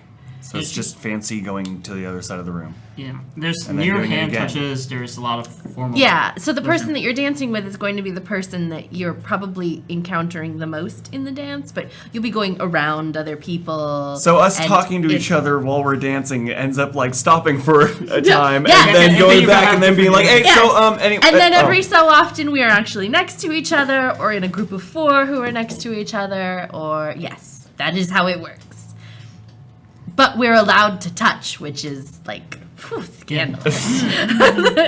Do I get to dance with you? Yes. So as they rotate, Mary's first comment to Jasper is, "Oh, goodness, you're very soft." Thank you.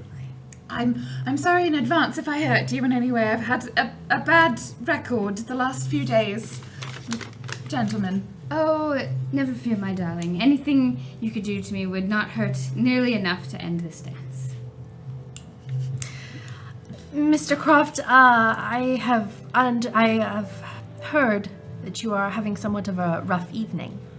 Yes, there was something that my father was accusing me of earlier that I'm not sure exactly what he was talking about. Sir, have you not heard the rumors? No. As in a moment when they're close together, have you not heard the rumors, sir? No. He was mentioning something Wait. about... Oh, really? You haven't? Oh no!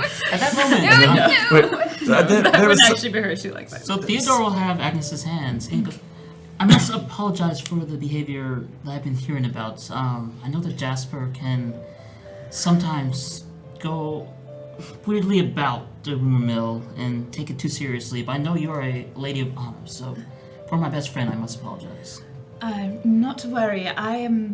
If I am honest, I suspect he has hopes and desires for his family that he has not informed you of. Hopes and, well, The next part. He mentioned something about Queen and Country. Yes, sir. There are. She just waits for the right moment, sir. There are rumors that you are a spy for France.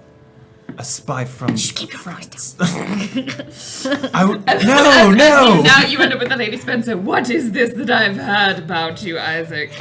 I gave you a simple task, and you have yet to achieve either of it. Remember how long you have.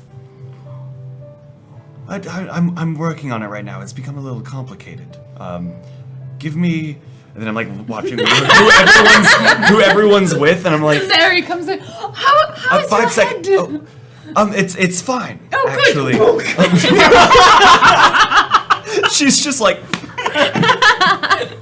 Oh, goodness! She ends up back with Jasper. at this moment, I'll have Gerald actually encounter Margaret. Lady, this night's certainly been most interesting. Hasn't it, though, Mr. Hawkins? I have news for you, if you will. Is now truly the moment for news? I believe this might be the only time, for much like war, things are Oh, honestly, war. I believe that one Charity Fairfax is with Sir, Isaac. I will hear you in regards to my former friend Charity later in the evening. I don't believe And there's... on we go. I'm gonna encounter Margaret and just be like, you need to save us. You need to simmer down and let me help you. We're so lost without you. You are creating more problems. Okay, I will not speak again. Mr. Croft. Yes, anyways. No, see... I'm still like kind of like laughing. It's actually quite funny. I'm not a spy from France. I was a spy in France. I was spying for one chef on another chef. Sir, that rumor has gone far afield then, and perhaps... As they tend to. Perhaps if you have some sort of proof or something that you can offer to your father in order to put yourself into his good graces, then perhaps you can escape whatever fate it is he now has in store for you. I'll see what I can do, but it seems kind of hard to reverse a rumor that's basically a game of telephone from England or from France to England. What is it that your father is so upset with you with? The matter of being a chef. Yes. And I call it a chef, he calls it a cook. I can certainly sympathize with the desire to follow your heart and stretch your wings in freedom when others would prefer to clip them. Yes. Well, I told him what I really want, and I'm not sure how he feels about it, because then he did bring up the whole subject of him thinking that I'm a spy from France. For France. No, I guess he believes from France. For spying for France. Was he not there for your birth, sir? Is he not well acquainted with your mother? Bertrand walks in. He will accept that. He gets the token, right? Yeah. I'm gonna also use a resolve token because lols. If I'm gonna use it on Lady Catherine, Charlotte. Lady Charlotte sees Bertrand and is reminded of when they were young before she married her husband, when they were beaux. Oh no. Eyes across the room. Oh, God. Sweet baby Jesus. Goodness.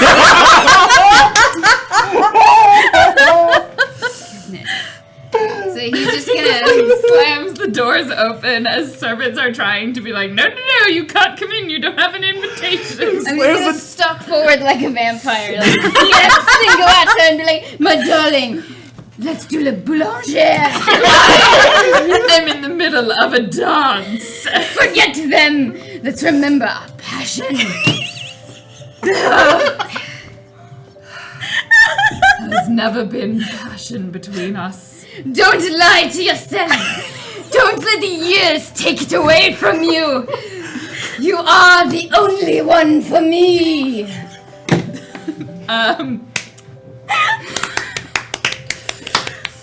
It was your brother I loved, and at that point, Edmund Croft, like, and the room goes silent. Except she's dancing, so she doesn't have this. I loved your brother and no one else. Until I met my husband, and then I loved him more. And then he died! Let me heal those wounds. Dare you! And she slaps Bertrand across the face.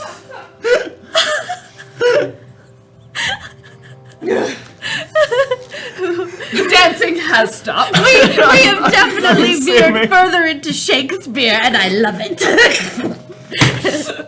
Enough! And that's Theodore, who actually yells for the first time that Jasper or Charity ever have heard of. Agnes, who was in the middle of the dance, just sort of... Are we not ladies and gentlemen? Are we not the esteemed who must show a better example for those lower stationed than us? Remember who you are. This is my property. This is my party. For those who cannot come and for those whose honor you represent, please remember manners. I know who I am. I am drunk. The lady Spencer sort of walks into the middle of the floor, and I'm going to use her ability, the wisdom of the elders. The authority of age and wealth to succeed at publicly censuring another character. Oh, God. The extent of this reproach and level of humiliation it may cause is up to you. I'm still sort of deciding who she is going to censure, because I haven't decided who it's going to fuck up the There's most. so many options. There's so many options. There's is the obvious one, which is Gerald, because she hates him. But I think it's going to be more generically towards the Fairfax estate, because they're the ones harboring the Crofts. I have lived in this town since I was born. And many of you, and you Fairfaxes, you are not natives to Daventry. You come sauntering in here with your estate. And what has your family done to this village?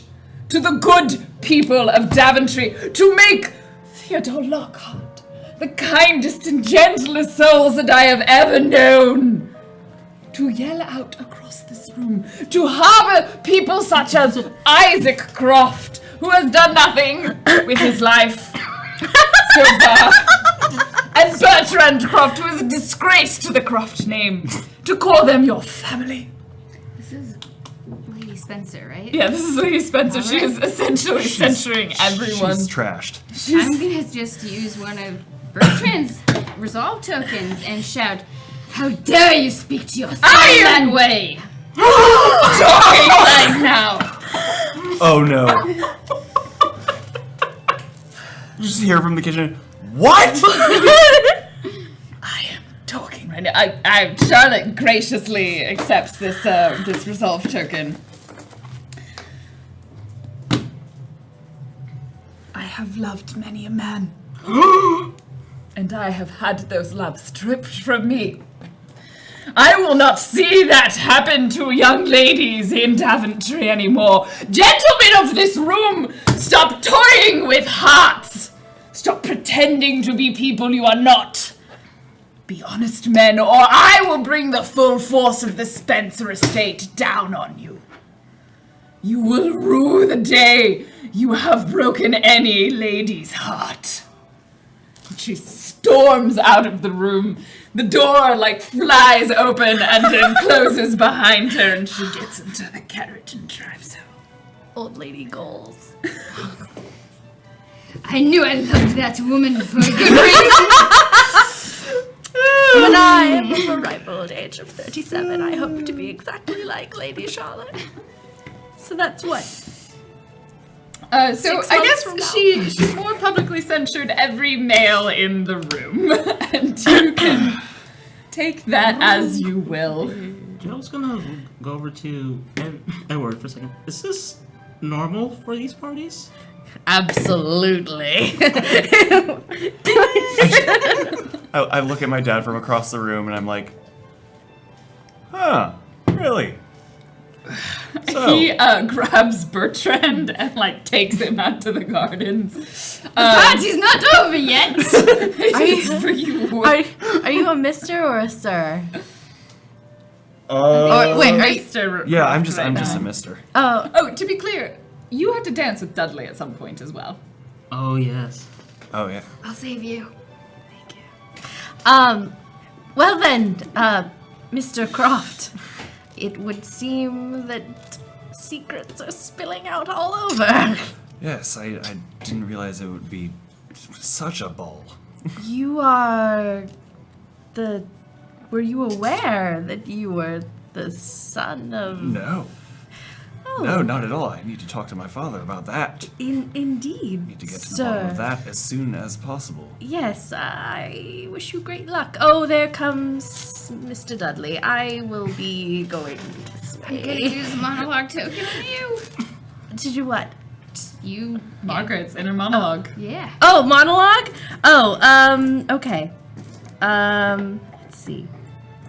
Well, this is quite the interesting turn of events. I am not quite so used to being so far away from all of the most lascivious gossip. And it does put a bit of a damper on some of the plans that I had thought of to try and extract myself from my own situation. Very interesting to know, however. Perhaps I can use this to steer myself and my friend to happiness.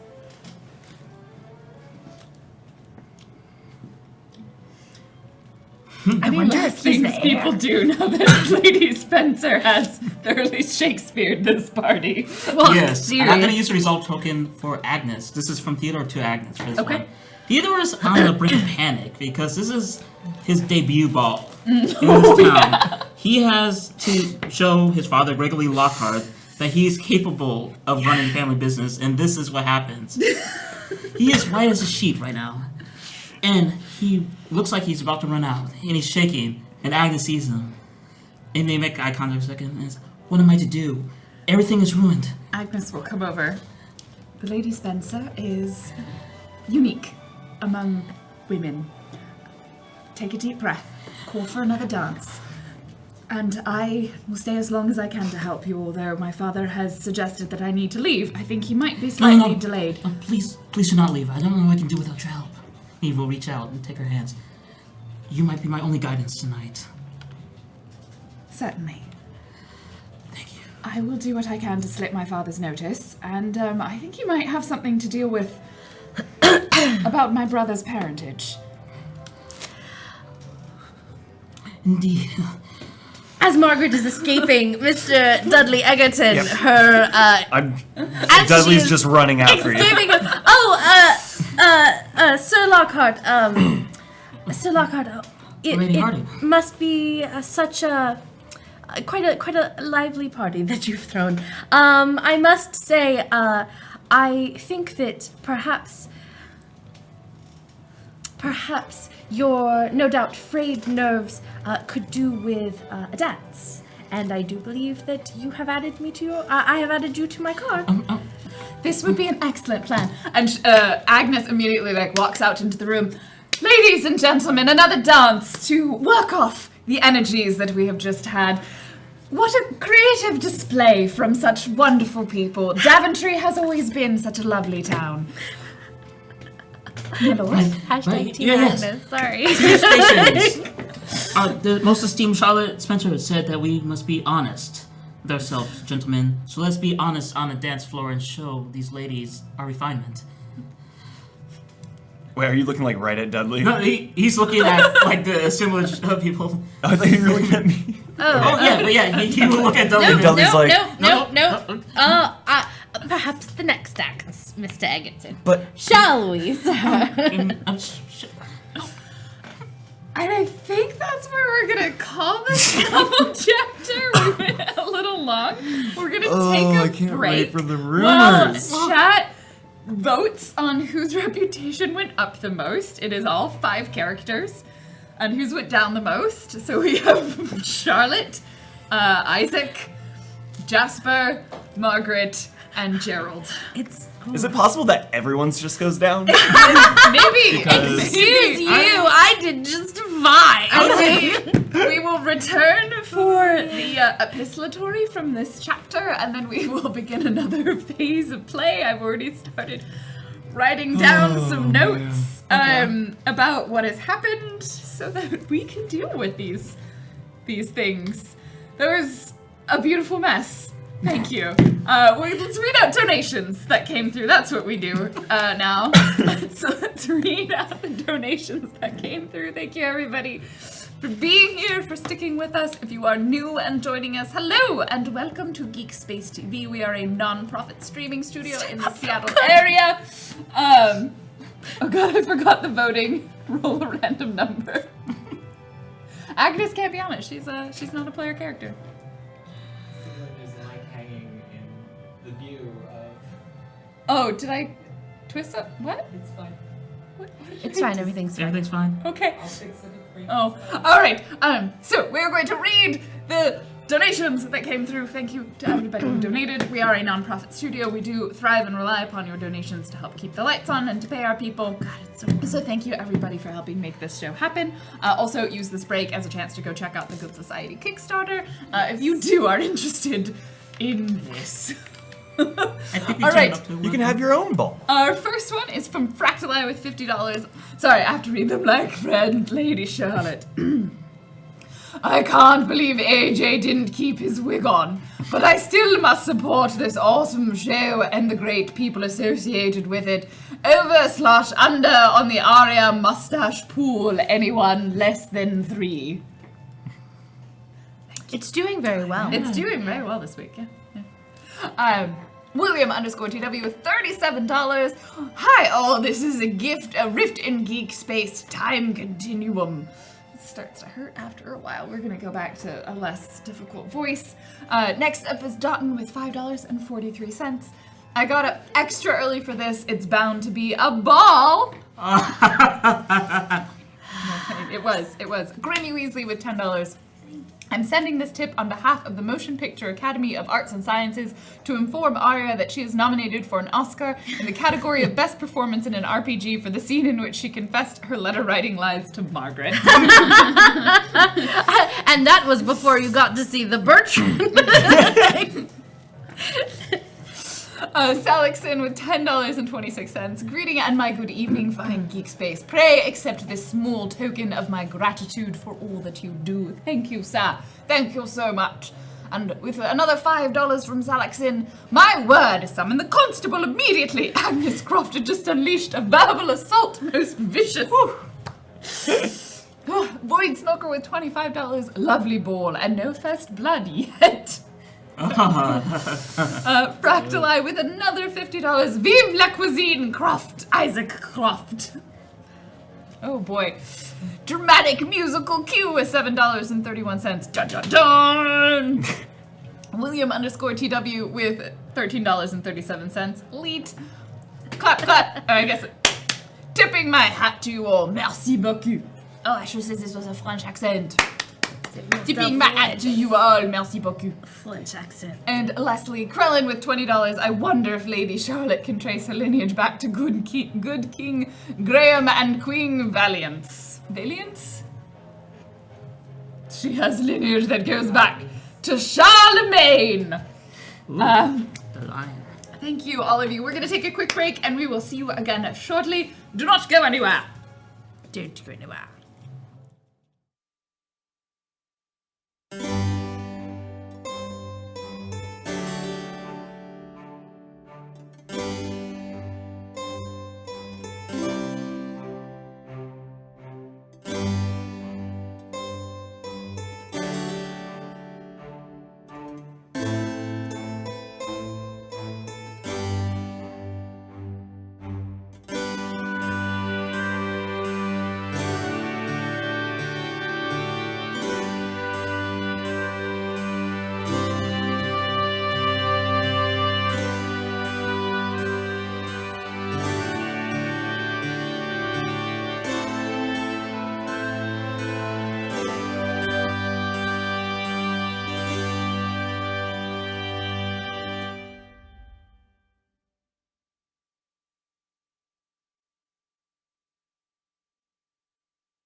Hello and welcome back to GeekSpaceTV. We are here for you and your entertainment, your pleasure, your enjoyment with a Manor speaking, a good society RPG based upon the novels of Jane Austen. We had quite an eventful first half. A lot of things went down. Shade was thrown, shit hit fans. It was good. It was interesting. And we'll recap just a touch of that. So we are going to finish up the first phase of play with a final epistolary before we then begin our second phase of play, which includes all of our various stages. There is much to discuss, many scenes to be had. So let us very quickly reintroduce our players and the primary character that they are playing. All right, I'm Andy Solorzano, and I play, Isaac Croft. Not too good stuff happening to him lately. I think that's all that really needs to be said. I'm Aria. I'm playing Charity / Jasper Fairfax. It's complicated. Hey everybody, I'm Lizzie the Bold, and I am playing Margaret Harding, heiress to a textile fortune and rapidly in need of someone to save her from a pending engagement. Hi, all. My name is Algernon Bolden. I'm playing Captain Gerald Hawkins, who is a military man who's trying to go up the ranks, both politically and in the military, which requires money and marriage. And I'm playing the Lady Spencer. She's old, and she hates people. In fairness, the older you get, the more you hate people. And that's really all you need to know, other than she owns the illustrious Fairfax estate. So, the previous half, there was a ball. A ball hosted by Theodore Lockhart to prove that he is quite capable of hosting a social gathering of the highest regard with all of the important people from the area in attendance. And the answer was that perhaps he needs some work. It needs improvement. At said ball, several discoveries are had. Isaac's mother is not the mother he thought it was. It is in fact the Lady Spencer. Also, Isaac might be a French spy, or he is spying on a chef from France. Either way, his father needs to report him for betraying king and country. Agnes, his sister, has potentially been sending lewd drawings, but has earned the trust and respect of Theodore Lockhart, who asked for her help when all the shit hit the fans. Jasper Fairfax was berated by many after he was, a rumor was revealed that perhaps he was going to call off the engagement with his promised Josephine, who threw quite the hissy-tizzy fit about such a thing, and also was worried about the fact that maybe they were housing a French spy. And that possibly he was in love with someone else.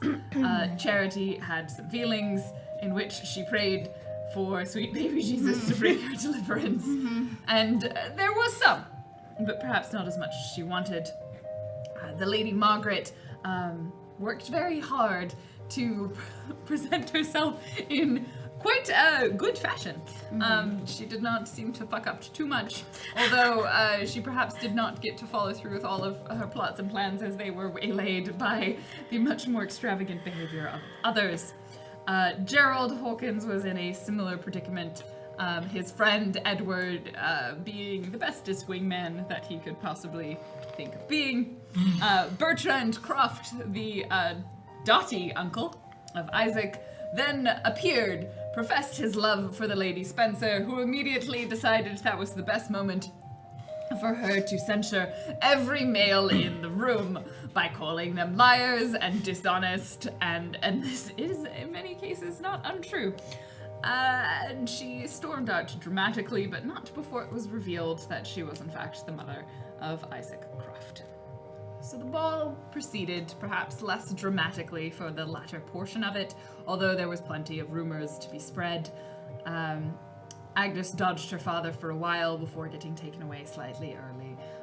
Most of the guests forgot the earlier drama and felt felt it added a certain je ne sais quoi to the evening, and Theodore's reputation seemed to remain intact as the guests left and went to their respective homes. Which will bring us now to the epistolary, where letters... which brings us to the results of our poll of whose reputation, of our 5 main characters, whose reputation went up the most and whose plummeted. What was the increase? Margaret. Yeah. I think that I puts understand you on that you voted for me well-respected. by default, but thank you so much. And who's decreased the most? Well respected. Oh, Isaac, maybe yeah. something to do with being a spy. Yeah, I mean, it's at that point, it's really Pick your between fate. cheating So- on your. At this point, our players now select a event that happens due to the increase or decrease in their reputation.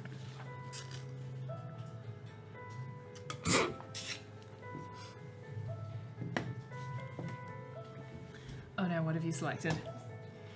A relative arrives to reprimand you. Oh, Do you have any relatives left? well, one was just revealed. Yeah, okay. There's well, two left. 3 left. I mean, I have There's all only of them. one still here. Bertrand, At your the ball. father, and well, this is going to happen probably during the epistolary, or do you think it should happen as a vignette of something that occurred during the ball? I'm gonna say a vignette. I feel like there's probably a very important reason why Bertrand just arrived drunk. So is he going to come reprimand you? All right, let us play out this scene. Oh goodness. While you do, can I see the rumor sheet? I need to think about why I would reprimand you. He doesn't Or like perhaps- spies. Perhaps because Bertrand is disappointed that Isaac did not find a dowager. Yeah. Not while I'm drinking It's water, not. please. It's not in the way that he wanted anyway. Alright. Lauren, can I see the rumor sheet? Oh, yes. I've got it. Okay. Isaac, listen to me. Bertrand storms into the kitchen. The door flies open, smacks a poor servant in the Aw. face. I'm gonna slam my hand down into some flour and send it everywhere. Listen, I'm like the ghost of your future. Don't you see the passion that lies in the heart of an unmarried older woman? It's unstoppable. Bertrand, Nothing compares. please back up your breath.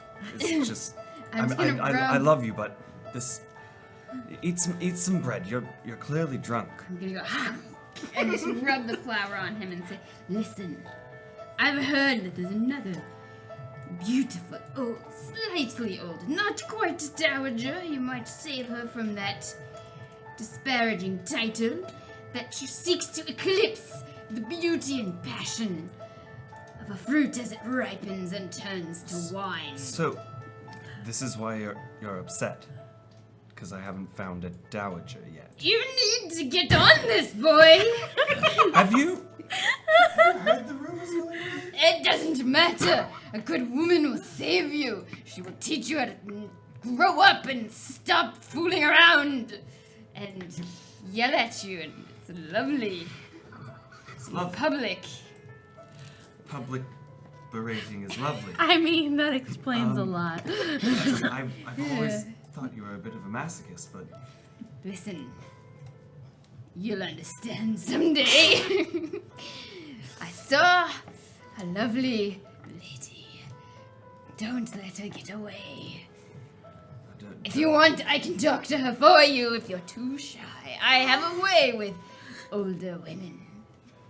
Yes, Bertrand. Swear to God, you better not be talking about me. Oh, yes, I am. I was Yes, gonna say, I'm pretty sure I know who you're referencing. I think Isaac would totally just egg him on.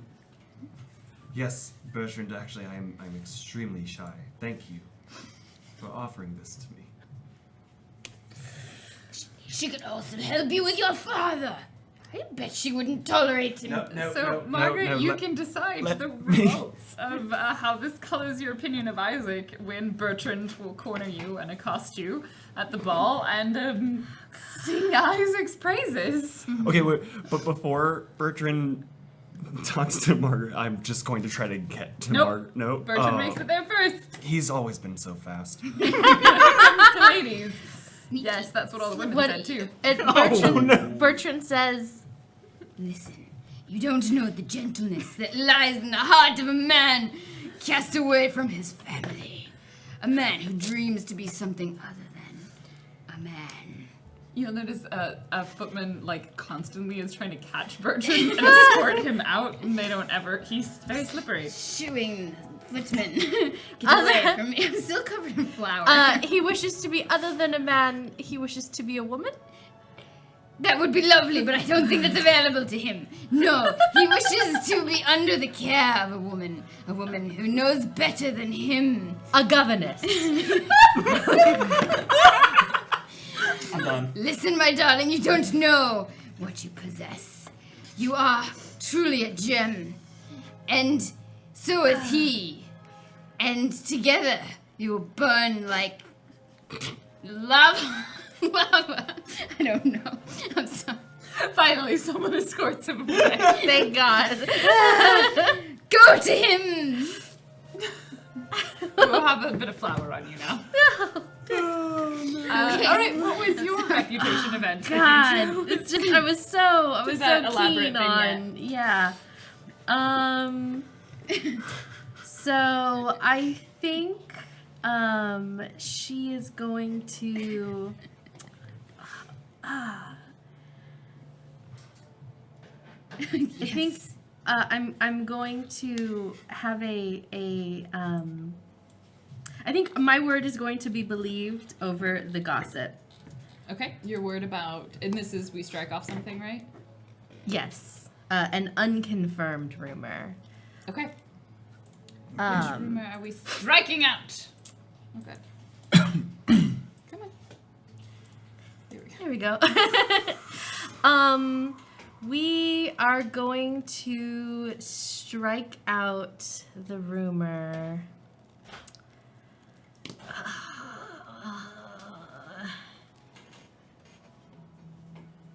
We are going to highlight in color the ones that are. We're going to strike out the rumor that Charity fell ill and has just returned home. Okay. And she's we're dead. going to strike that out. So she's just straight up dead. No, and we're going to strike that out in a can we do a vignette? Yeah. The vignette being where unless you think we should do this at another time, I was thinking Margaret can go talk to Theodore. During the ball.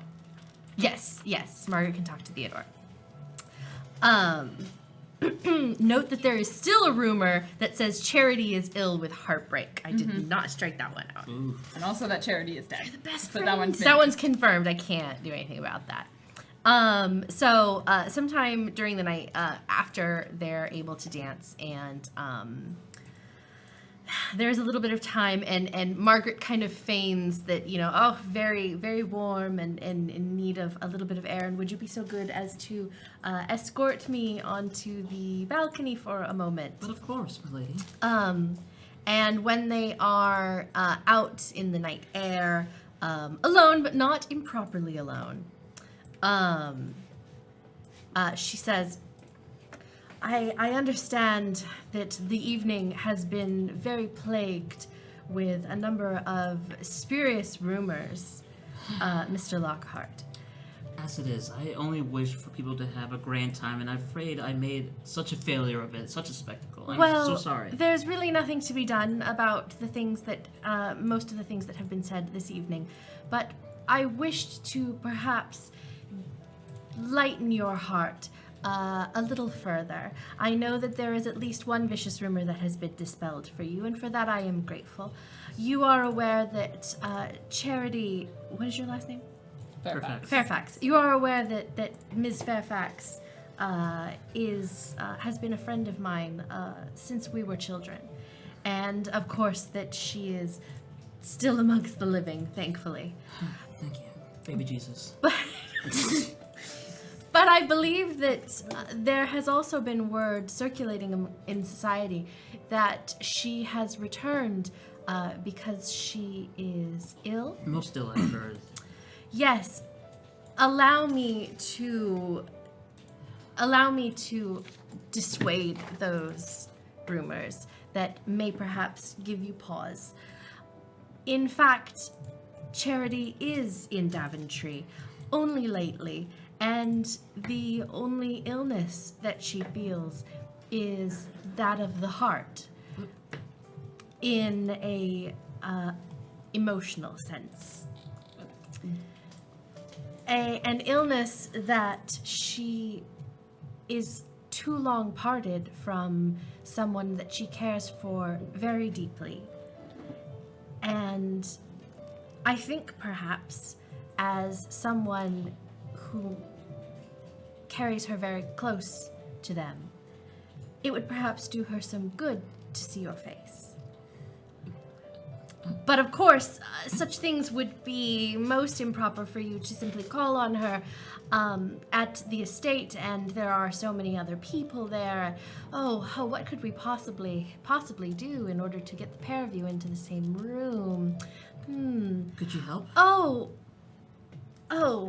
well, since you've asked. I would not normally think of such things, but perhaps if you were to come over to our estate in the afternoon, I could also invite Charity. There could be nothing improper about her coming to see her longest friend, her eldest friend. And perhaps we could all have a happy coincidence. I'm without words. No words are necessary, sir. I think there is another new song, and I do not suppose I can dodge Mr. Edgerton very much longer. Perhaps we shall go back inside. I thought you were Team Agnes. I am Team Agnes, but she can do better. You're the best friend ever. I'm just saying. Might start that rumor. Where's that parasol when we need it? Agnes is the best, but that doesn't mean that I'm going to let her get in the way of my newly reunited friend. That's fine. Yeah. Okay. Okay, first. We have actual letters. We are actually in the epistolary now.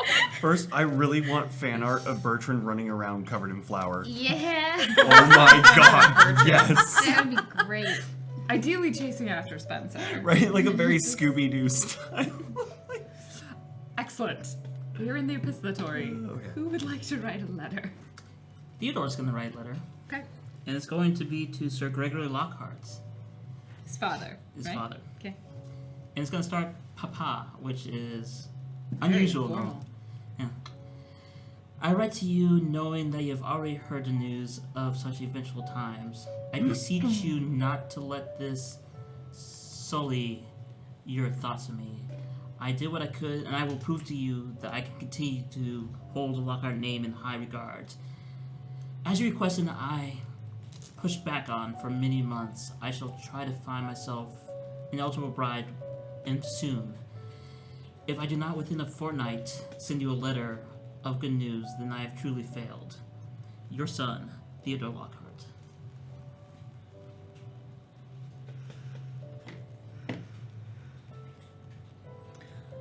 Any other letters to be written? I'm going to write a letter to Agnes. Here we go. That's Isaac. Stop being the worst? Is it like...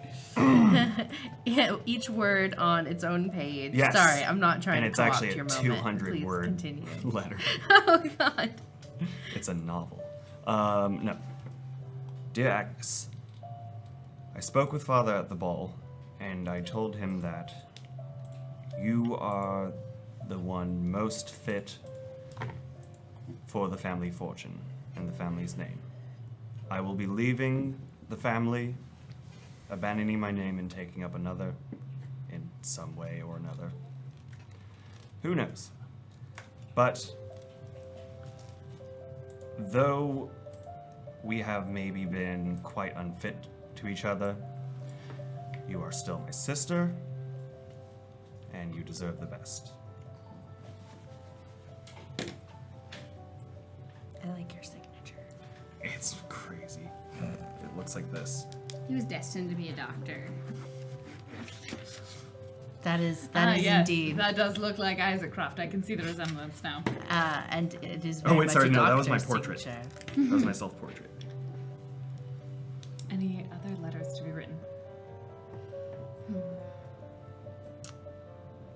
No.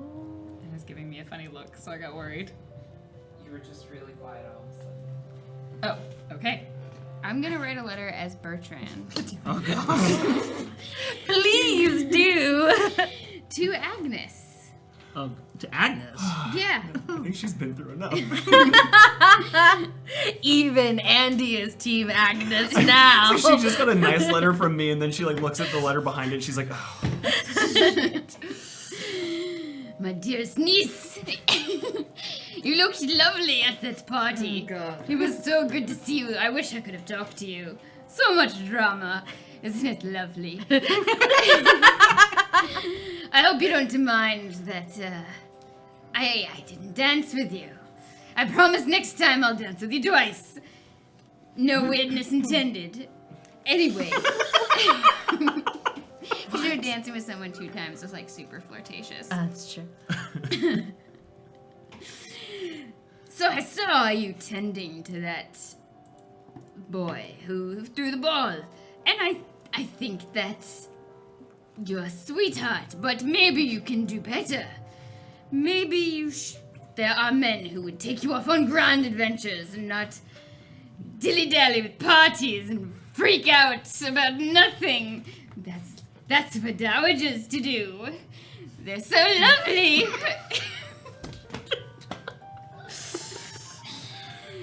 I saw there were a number of nice military men there. And as you know from your brother, the military does wonderful things with a man. Keep your eyes open. That's it. I heard. What? I heard so much. When you said you could do better, I thought you were going to say go find yourself a dowager. Oh my God! Please. Sorry, I forgot who I was writing to. Yeah, dowager. No, P.S. If you happen to become a dowager, never fear. There are many who would love you.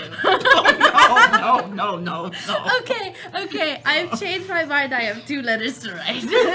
Agnes Wolf's letter, a military man. Looks into the camera. So Margaret is going to write 2 letters. One is a letter to the Fairfax home. The outside is addressed to Jasper. The inside is addressed to Charity. And to invite Charity over as Charity for tea on a specific day and time, around noonish. And then a second letter to Officer Gerald Hawkins. Dear Mr. Hawkins, I understand that you and I have not had quite the occasion to grow closer in acquaintance. I was wondering, however, if you would do me a favor, which I hope to also double as an invitation to allow a conversation you seem to be eager to have. If you would be so kind, on such and such date at such and such time, to accompany your friend Theodore Lockhart to my home for tea. Perhaps you and I will have occasion to finally have the conversation which you seemed so eager to have at the time of the ball. It would be of great service to me if you could do this. Sincerely, Lady Margaret.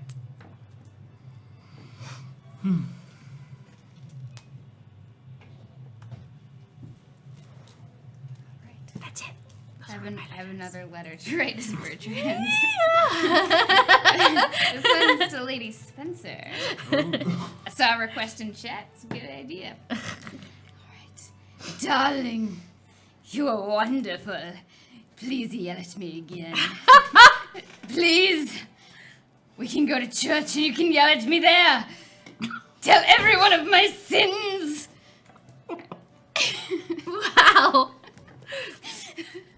Oh my god. All right then. If you never want to see me again, at least yell at me in public about it. I'm pretty sure she did. But I would love to see you again. For tea!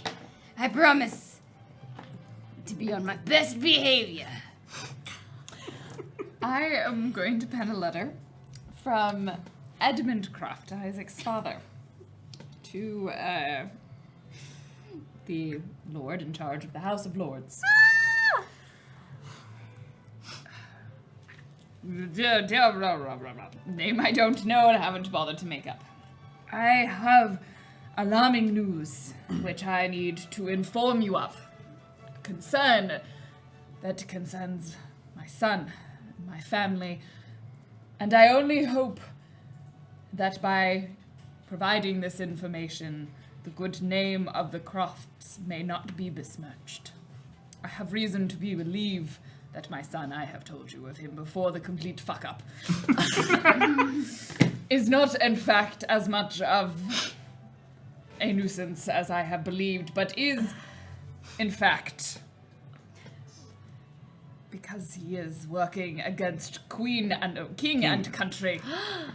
He does not have the crown's best interests at heart, and he has become, I dare I say it, a spy for France. Your loyal servant, Edmund Croft. Dang it. And do I have any other letters to pen? I think that's the only one. So we will go to the next day. Margaret has arranged a meeting with Theodore and Jasper T.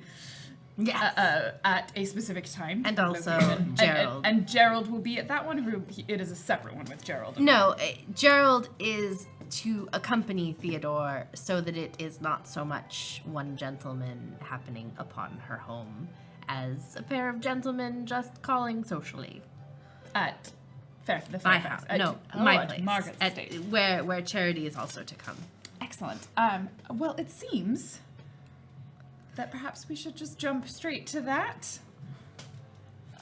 We have an event to have, so let us go straight to the next day, in which Margaret is at her estate, preparing for some guests to arrive. Yes, one guest. One guest to arrive. Only one. Only one. Will Charity actually arrive? Yes, you've been so kind to me. You're like the best friend ever.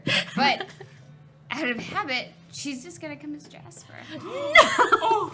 And she likes wearing pants, I can't say. And when Jasper walks into her is announced into her drawing room for a moment, Margaret is like, why would they announce Jasper? And then in walks Jasper. And Margaret sits down on the couch.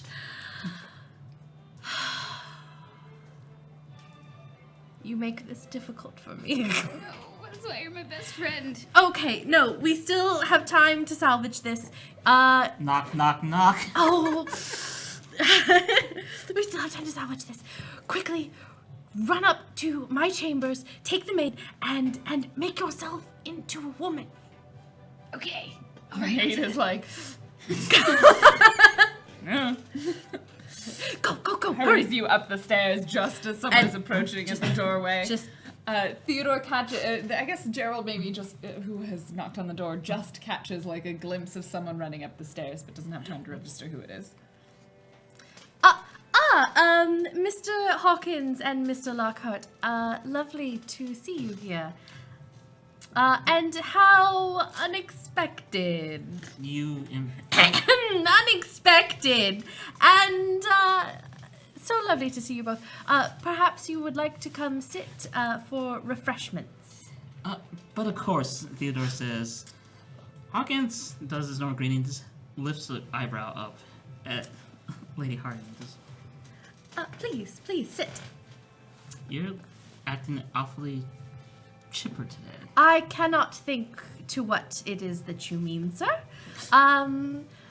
Perhaps I... Hey, Where? Anna, in my bag, there's a black scarf. Could you grab it and toss it at her? Small, the bigger one. Sorry, everyone. Unplanned. Costume change. Yes. Oh, it's a t-shirt. Could just be really modern. There you go. Most modern girl. She's ahead of her time. She's in mourning. Well, I have short hair. And Whatever. Whatever. I can.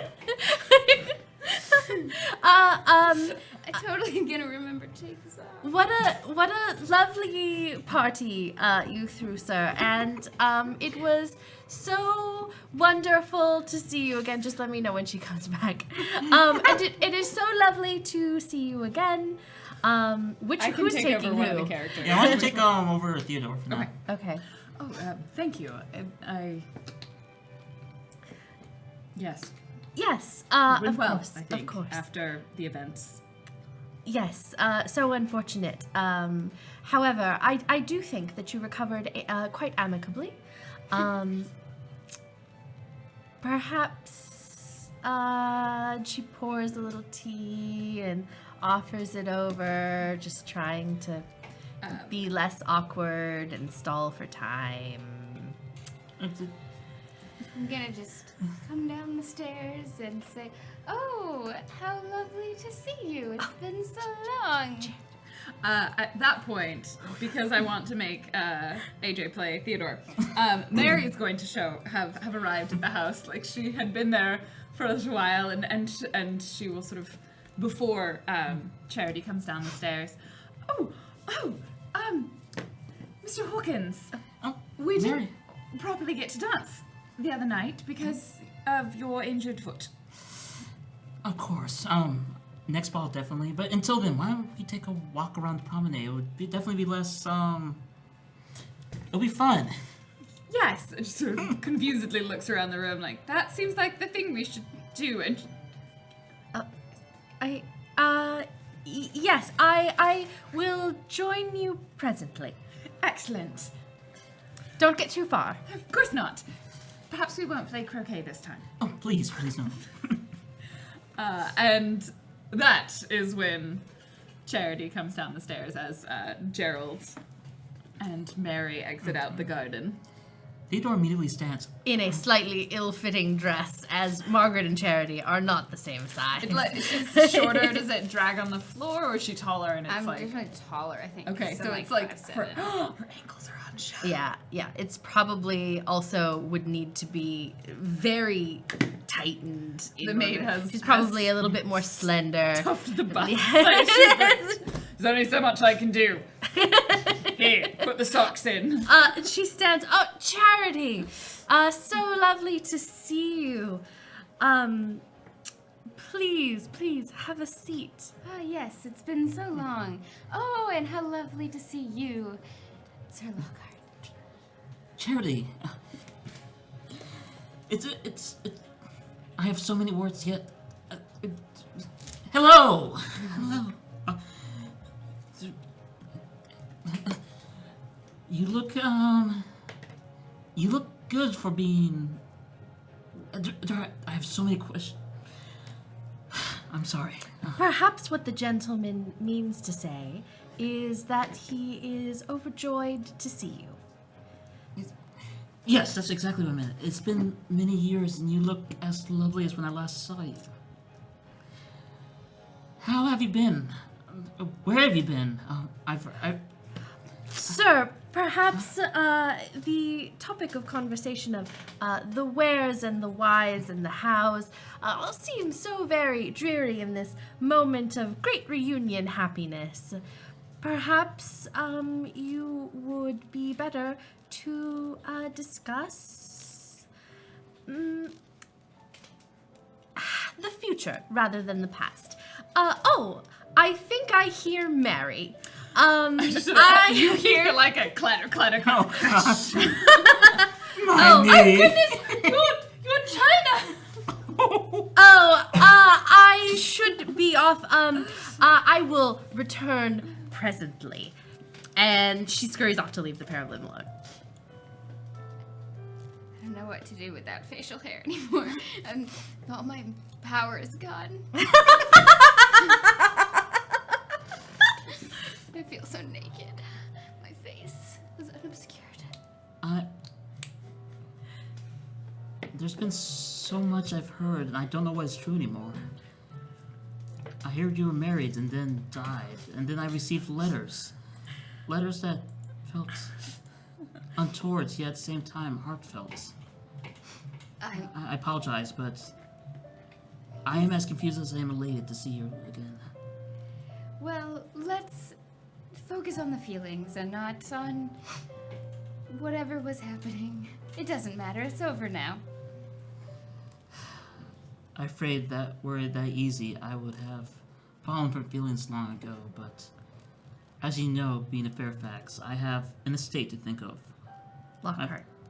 No, Fairfax. Being a Fairfax, I have a family reputation. You know that I must look after my own family, the Lockharts.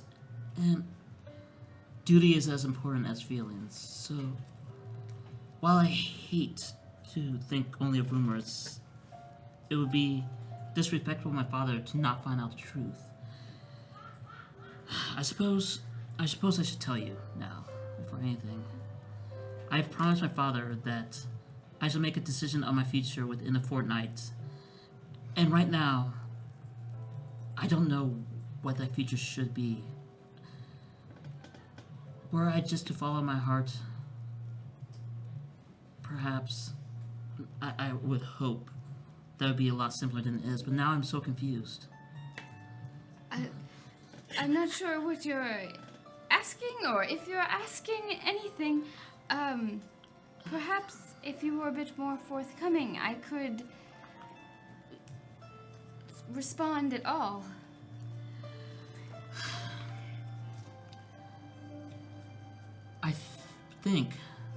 I believe that I and then in the background you hear another clang. Does it completely obscure what he says?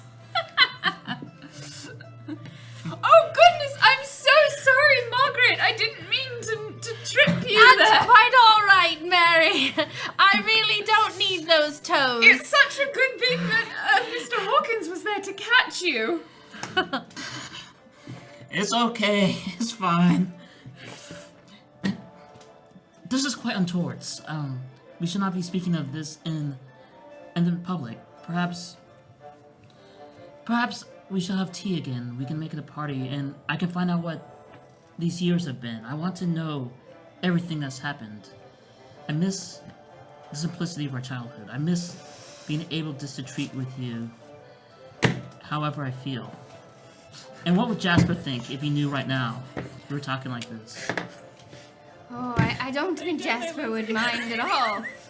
Though, I'm not sure what rumors you've heard. You've spoken of rumors, and I can't speak to any in particular. Though, I would say that I did not get married. I've not received a single proposal, unfortunately. And I would love to have one if someone were to wish to offer that to me, though it has yet to happen.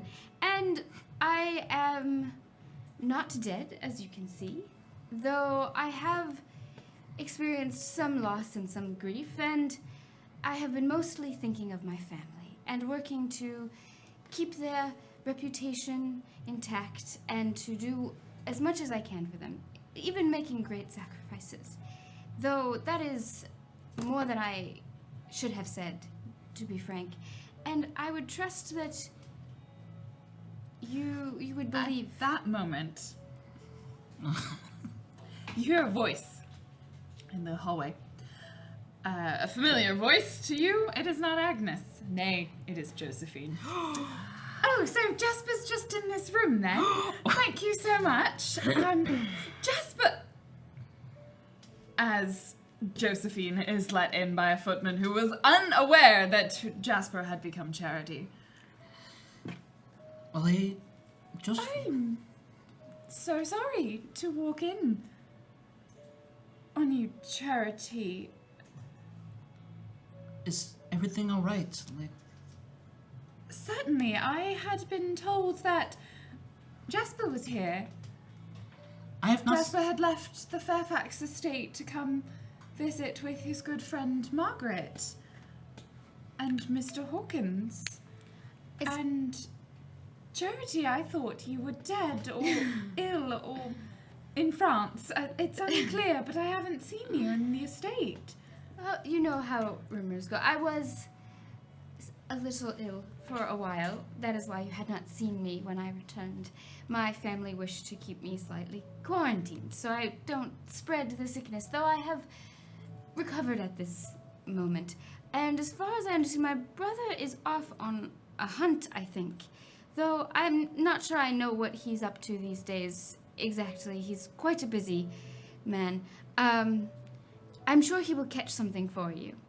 And perhaps it's simply a matter of the fact that we are twins, that you got such mistaken information. Quite easy to confuse the two of you. Your hair's different than it was when we last met.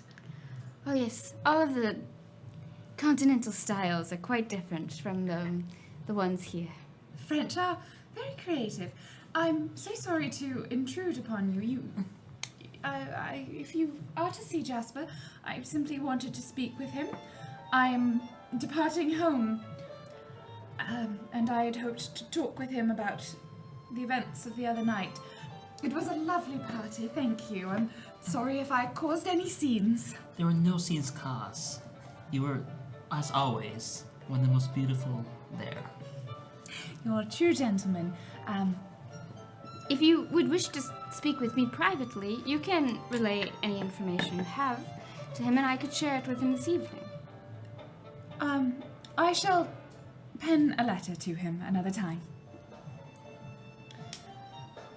Good day. I'm sorry to intrude. And she leaves. Theodore Stan, I'm afraid I must go too. I believe I'm almost more confused than when I stepped in here. I must... And he reaches to a pocket and pulls out what looks like a little origami thing. A crane perhaps. And take this as just a reminder of simpler times. I will write to you soon. And he will quickly stumble out as well. Oh, he ain't getting nothing until the end of the show. I'm doing it for Theo. This is the penultimate episode, not the ultimate episode. Not the ultimate episode. Right after that happens, Dudley shows up at the estate. Oh no! Sorry. He shows up he spent it on you. You will accept this, that he arrives at the exact moment that Gerald Hawkins catches you in his arms after Mary stumbles into you, nearly causing you to fall on your face. God. You get a resolve token if you accept. With some conditions. I will accept with that condition that he catches her that very moment as she has fallen into the officer's arms. Okay, wait. Can I use another one? Oh god. That as you fall, he actually catches you. No, we've already established that Gerald did. Like, back in time. He's got a time machine. He has a time machine. Okay. Mr. Egerton! Thank you, sir. Oh. This is rather strange. And she steps back from Officer Hawkins. Mr. Egerton, I was not expecting you this afternoon. There was something pressing that I need to talk to you about today. Well, as you can see, have quite the...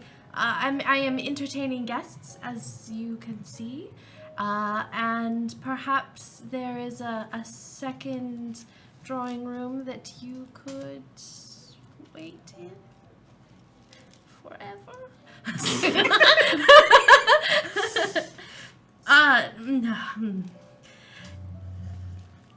Okay. Is there any cake I can have while I'm in there?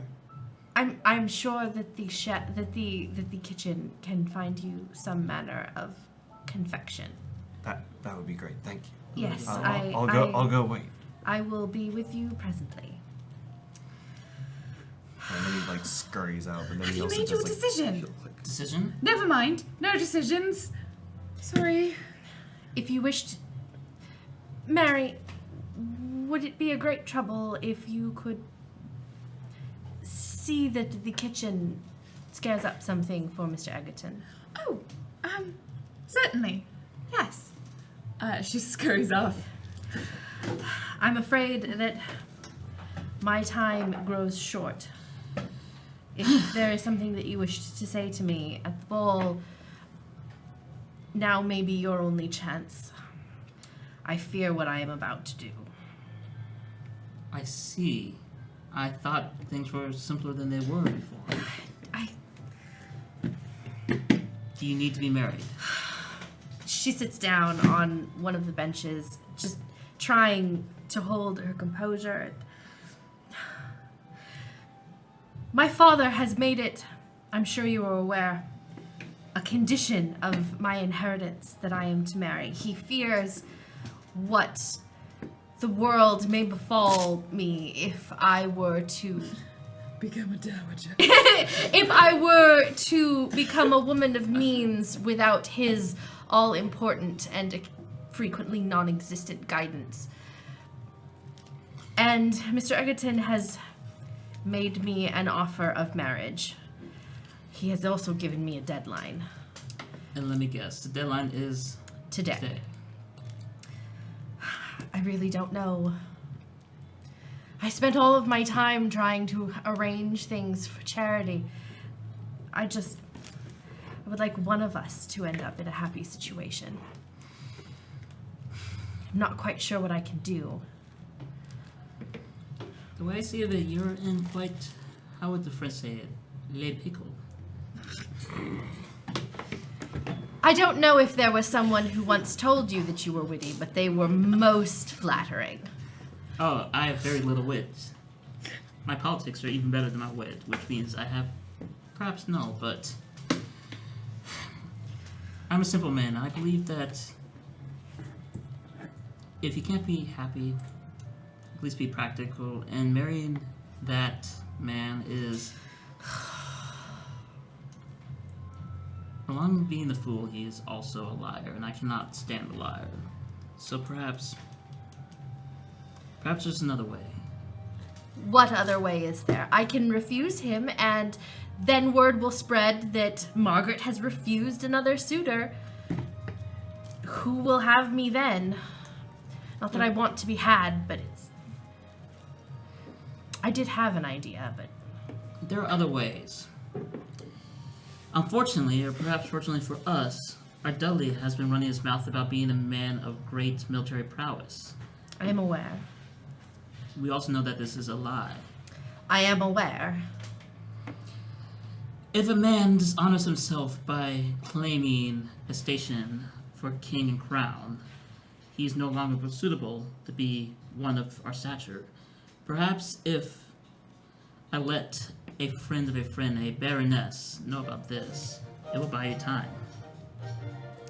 He is in my sitting room, sir. He is for now. Let me fix that.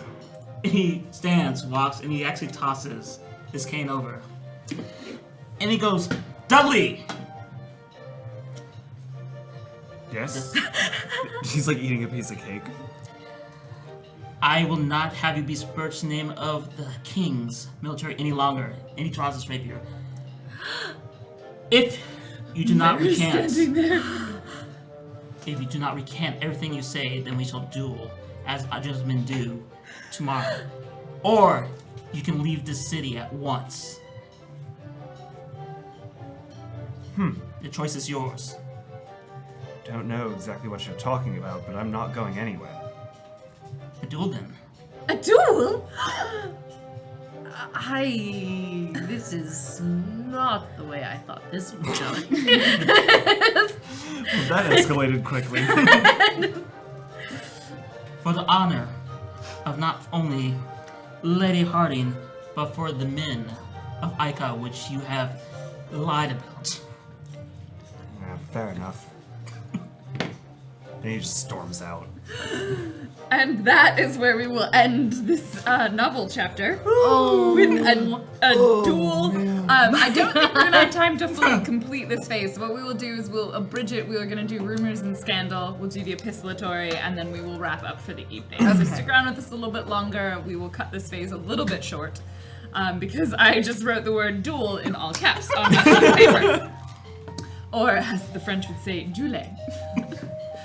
So that, let's do a vote between our characters. We have Jasper, or I guess in this case Charity, Margaret, and Gerald were the three we saw for increase or decrease in reputation. Mine's not gonna go down. Because you weren't there. And that brings us But good job. to our rumors and scandal. So while they are voting, chat while you vote, we shall rumorize and scandalize. I am going to start a rumor, which is Jasper has had a miraculous recovery. Ooh. Jasper or Charity? I think. Oh, that's clear. You're right. No one knows about Jasper.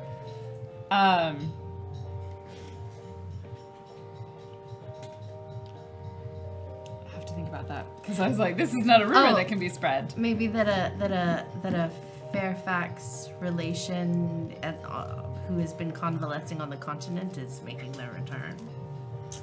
Well, she's already back. No, I meant Jasper. Oh, that's true. I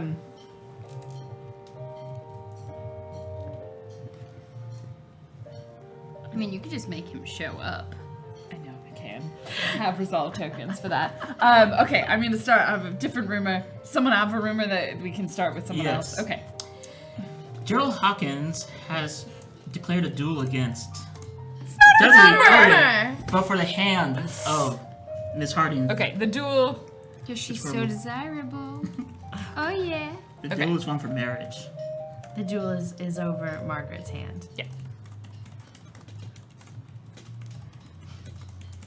Okay. Margaret, Lizzie. I am going to. I'm gonna confirm that rumor. You playing, and you know what I like. I want to start the rumor that Isaac's food at the ball was fantastic and everybody Okay. loves it. All right, Isaac.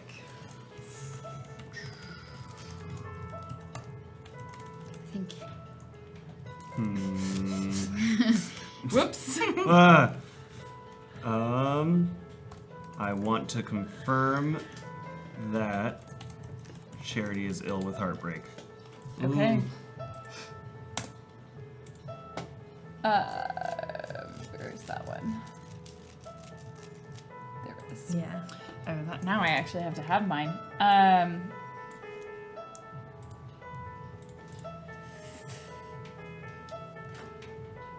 Oh, that was the one.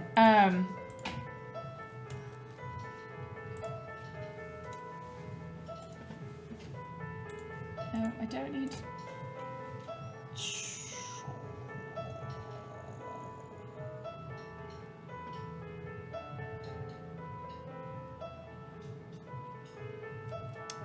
Jasper is being called away to war.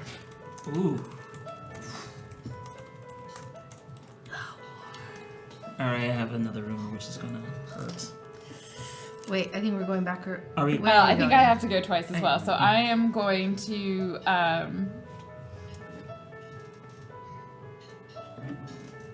think I'm going to create another rumor, which is.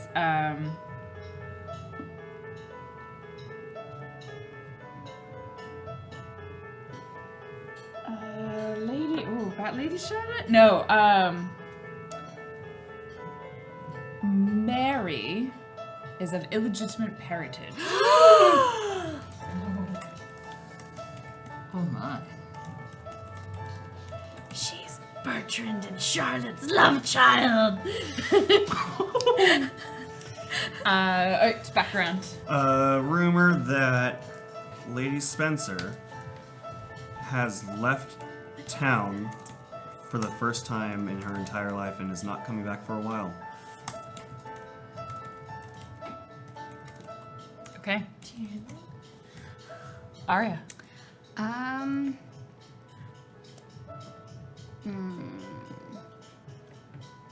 me think about that. Margaret is so desirable, her father fears war will break out in the town. Oh. I mean, The one of Daily my Telegraph. one of my advantages is about having a lot of suitors, and I haven't used it. So. Okay. Margaret. I am going to start a rumor that Jasper and Margaret are having a secret affair. Ooh.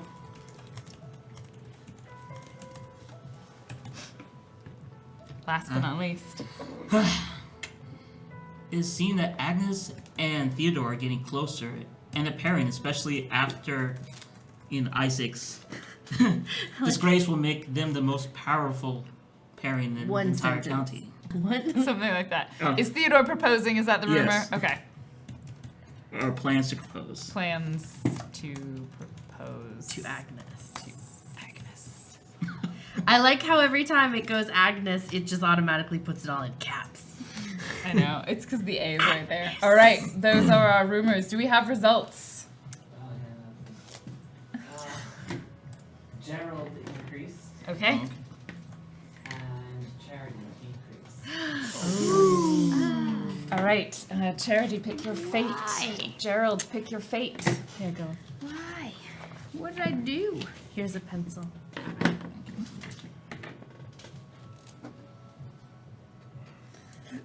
Poor Mary, indeed. This one is not selected. It's not. No. It was just in pen.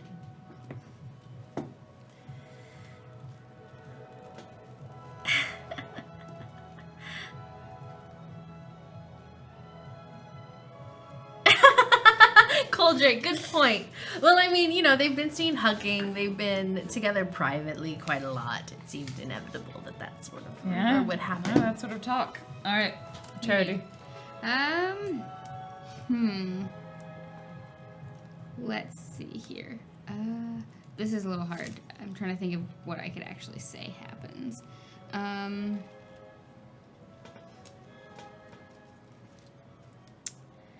Connection distances or dissociates themselves from you. And I'm gonna say that... I got you covered. Okay. All right. Okay. Maybe I should have picked something else. It's convenient because I was already planning on doing that. I like so. how you jumped on it. That's always a good sign. Gotcha, girl. I was gonna say Isaac. Isaac's not a connection. I'm my own person. You got 3 connections: Josephine, Cornelius, or Theodore. Right. Had Had 3. All right. Did you pick one? I'm between two. This one. Go for it. I'm going to go with Do the most ridiculous. Yes. All right. The word is carried to you of those acting against you. To Gerald. To Gerald. Besides the obvious. Will you, during the epistolary, compose a letter as Bertrand to Gerald Yes. regarding the Lady Spencer Yes, I will. Oh God. and Gladly. her machinations? All right, then I will begin us with our first letter from the epistolary. This is from Josephine Bailey to Jasper Fairfax. Dear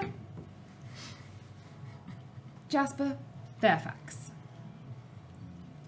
thank you for opening your home to me the past few days and having me and attending the ball with me. It was a lovely experience. I wasn't able to see you earlier today, and I had to leave. So I'm composing these words in a letter.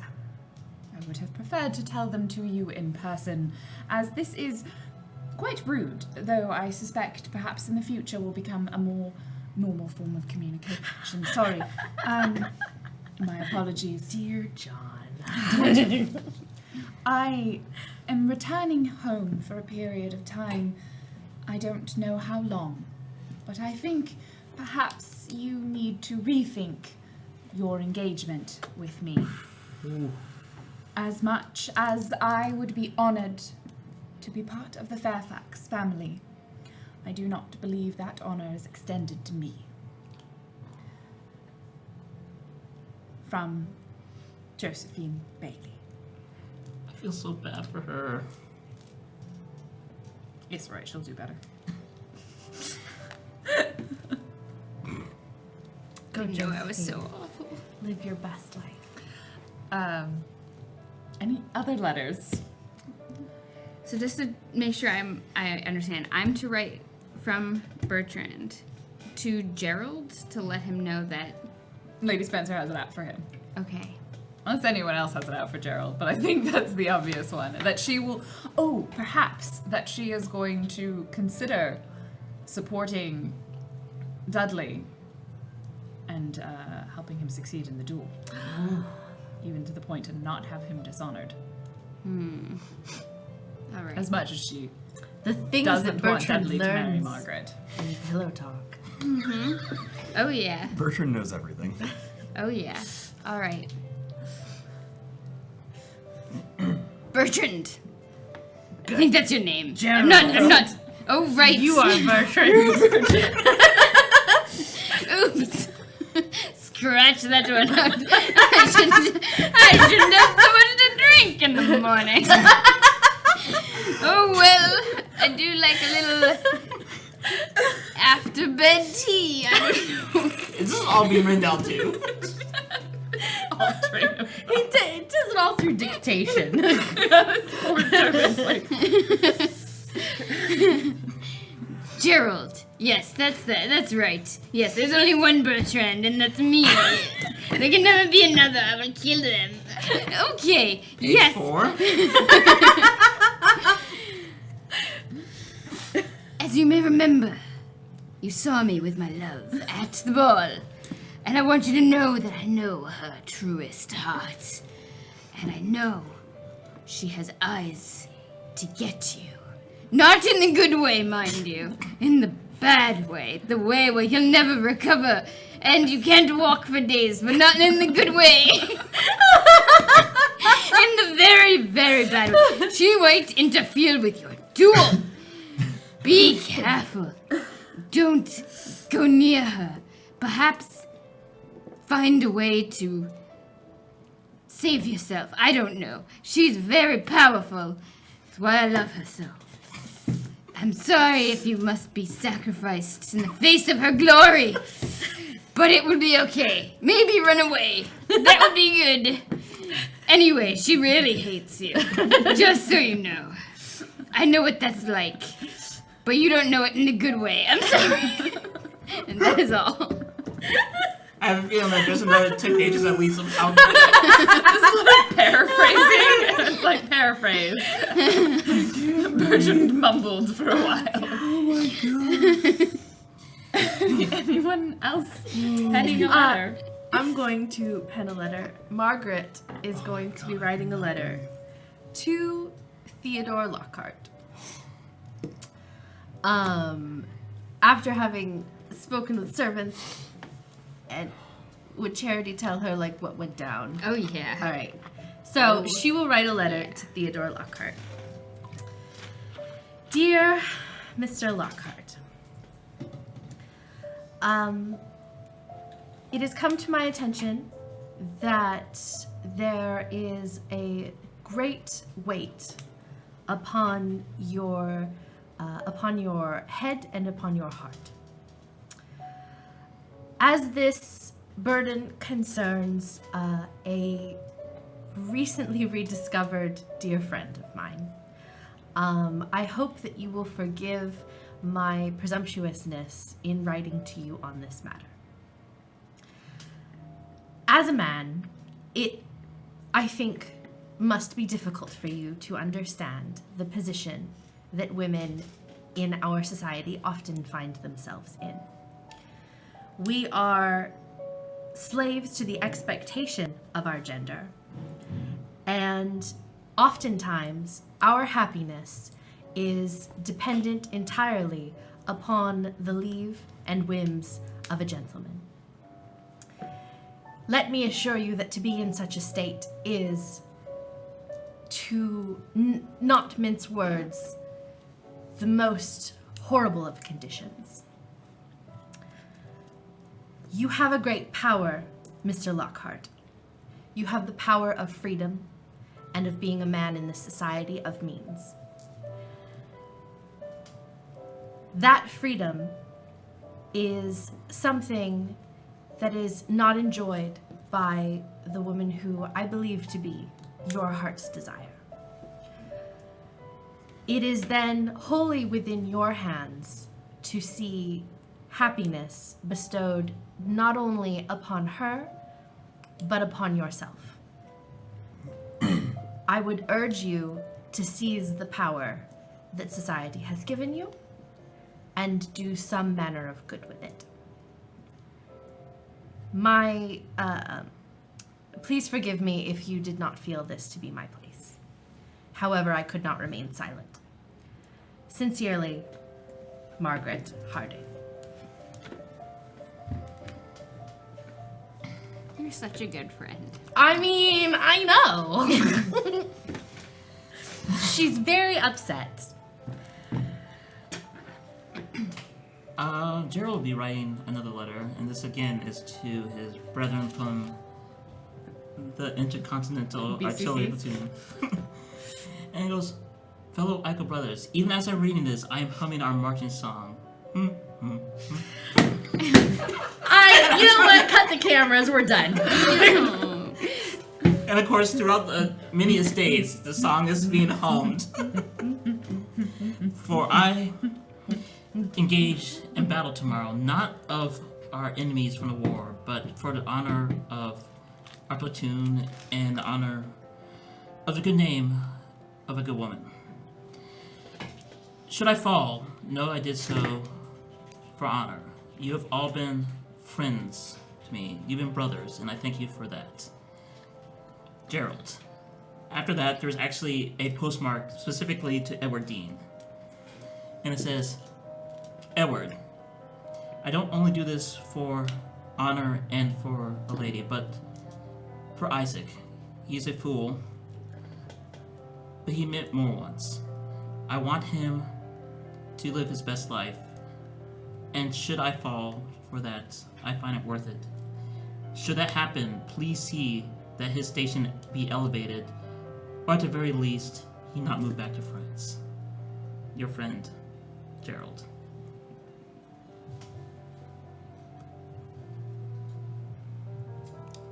Any other letters? I'm gonna write a letter to France. The country? No, France. in the general direction of France, to an undisclosed location, to a chef, Garland Albatross III.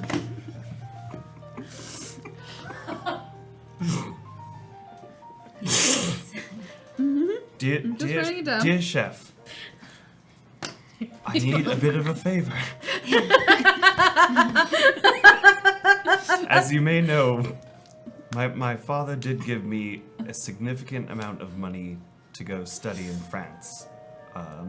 Some of which you received, but originally it was to learn to be a doctor. So I have quite a bit left over that I've been surviving off of for the past year.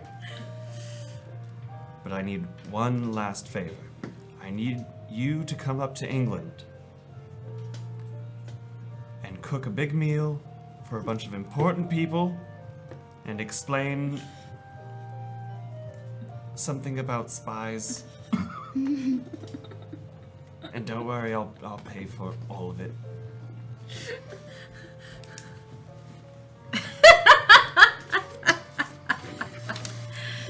Oh my god. Nice.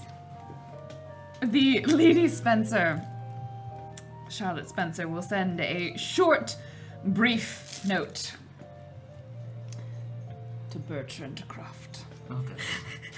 I'm so excited. Meet me in the gardens at midnight. I hate you. Signed, CS. And it is delivered by hand at 10 o'clock in the evening to Bertrand's room as he is dictating a letter to Gerald. He just screams and howls like a wolf. But he doesn't know exactly what wolves sound like. He's only heard it explained. Yeah, pretty much. I'm into the tsundere. I'm into it. What is my And I life? think that's where we'll end. I think that is where we shall end tonight. We ran a little late. Thanks for sticking around. Yes, thank And you. for those of you who are confused by why we're so annoyed with AJ, check out Leviathan Distant Stars on Friday. Wednesday. This is Friday. On Wednesday at 7 p.m. right here on GeekSpaceTV, because that's where that freaking reference comes from. Thank you so much, everybody, for joining us.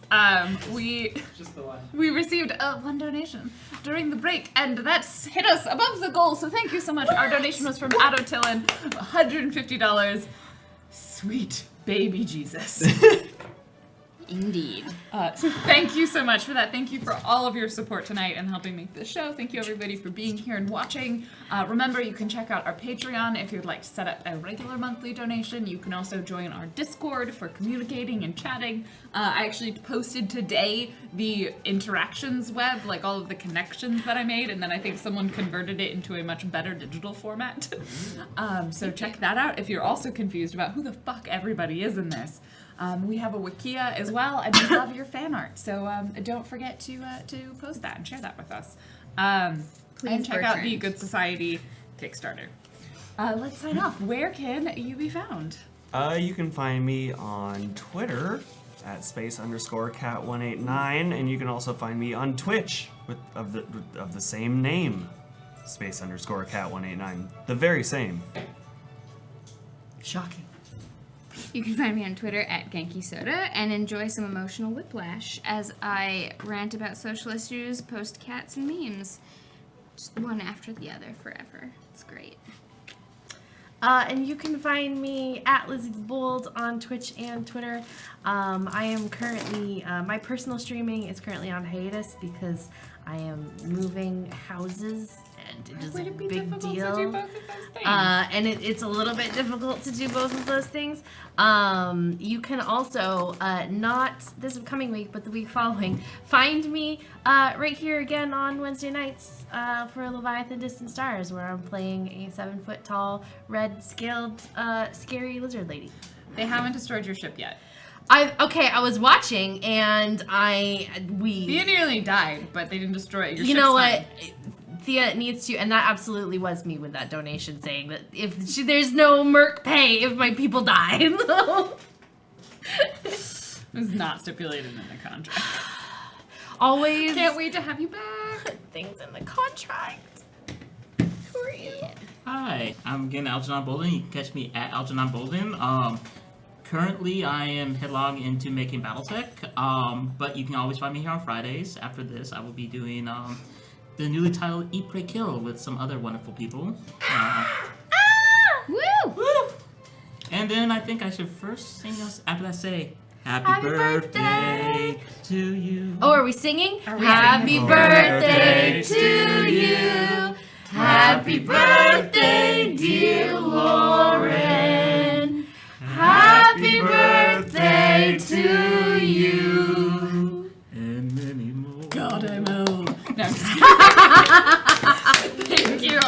I'm basically dead. My name is Random Tuesday. It is, in fact, my birthday tomorrow. I can be found streaming on my own channel on twitch.tv/randomtuesday. You can also check me out on various places on the internet, and you can see me here GMing Leviathan Distant Stars on Wednesday nights. I'm very excited this week. We will have a wonderful cast. They may not die, hopefully. I have plans. You can also find me GMing on Sunday mornings. I am running a Monster Hearts Arthurian Legend high school AU titled Avalon High School.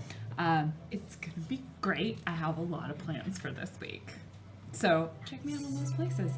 Thank you everybody for being here. You have been a delight and a wonder. And we shall see you for the final episode of The Manor of Speaking in 1 weekend.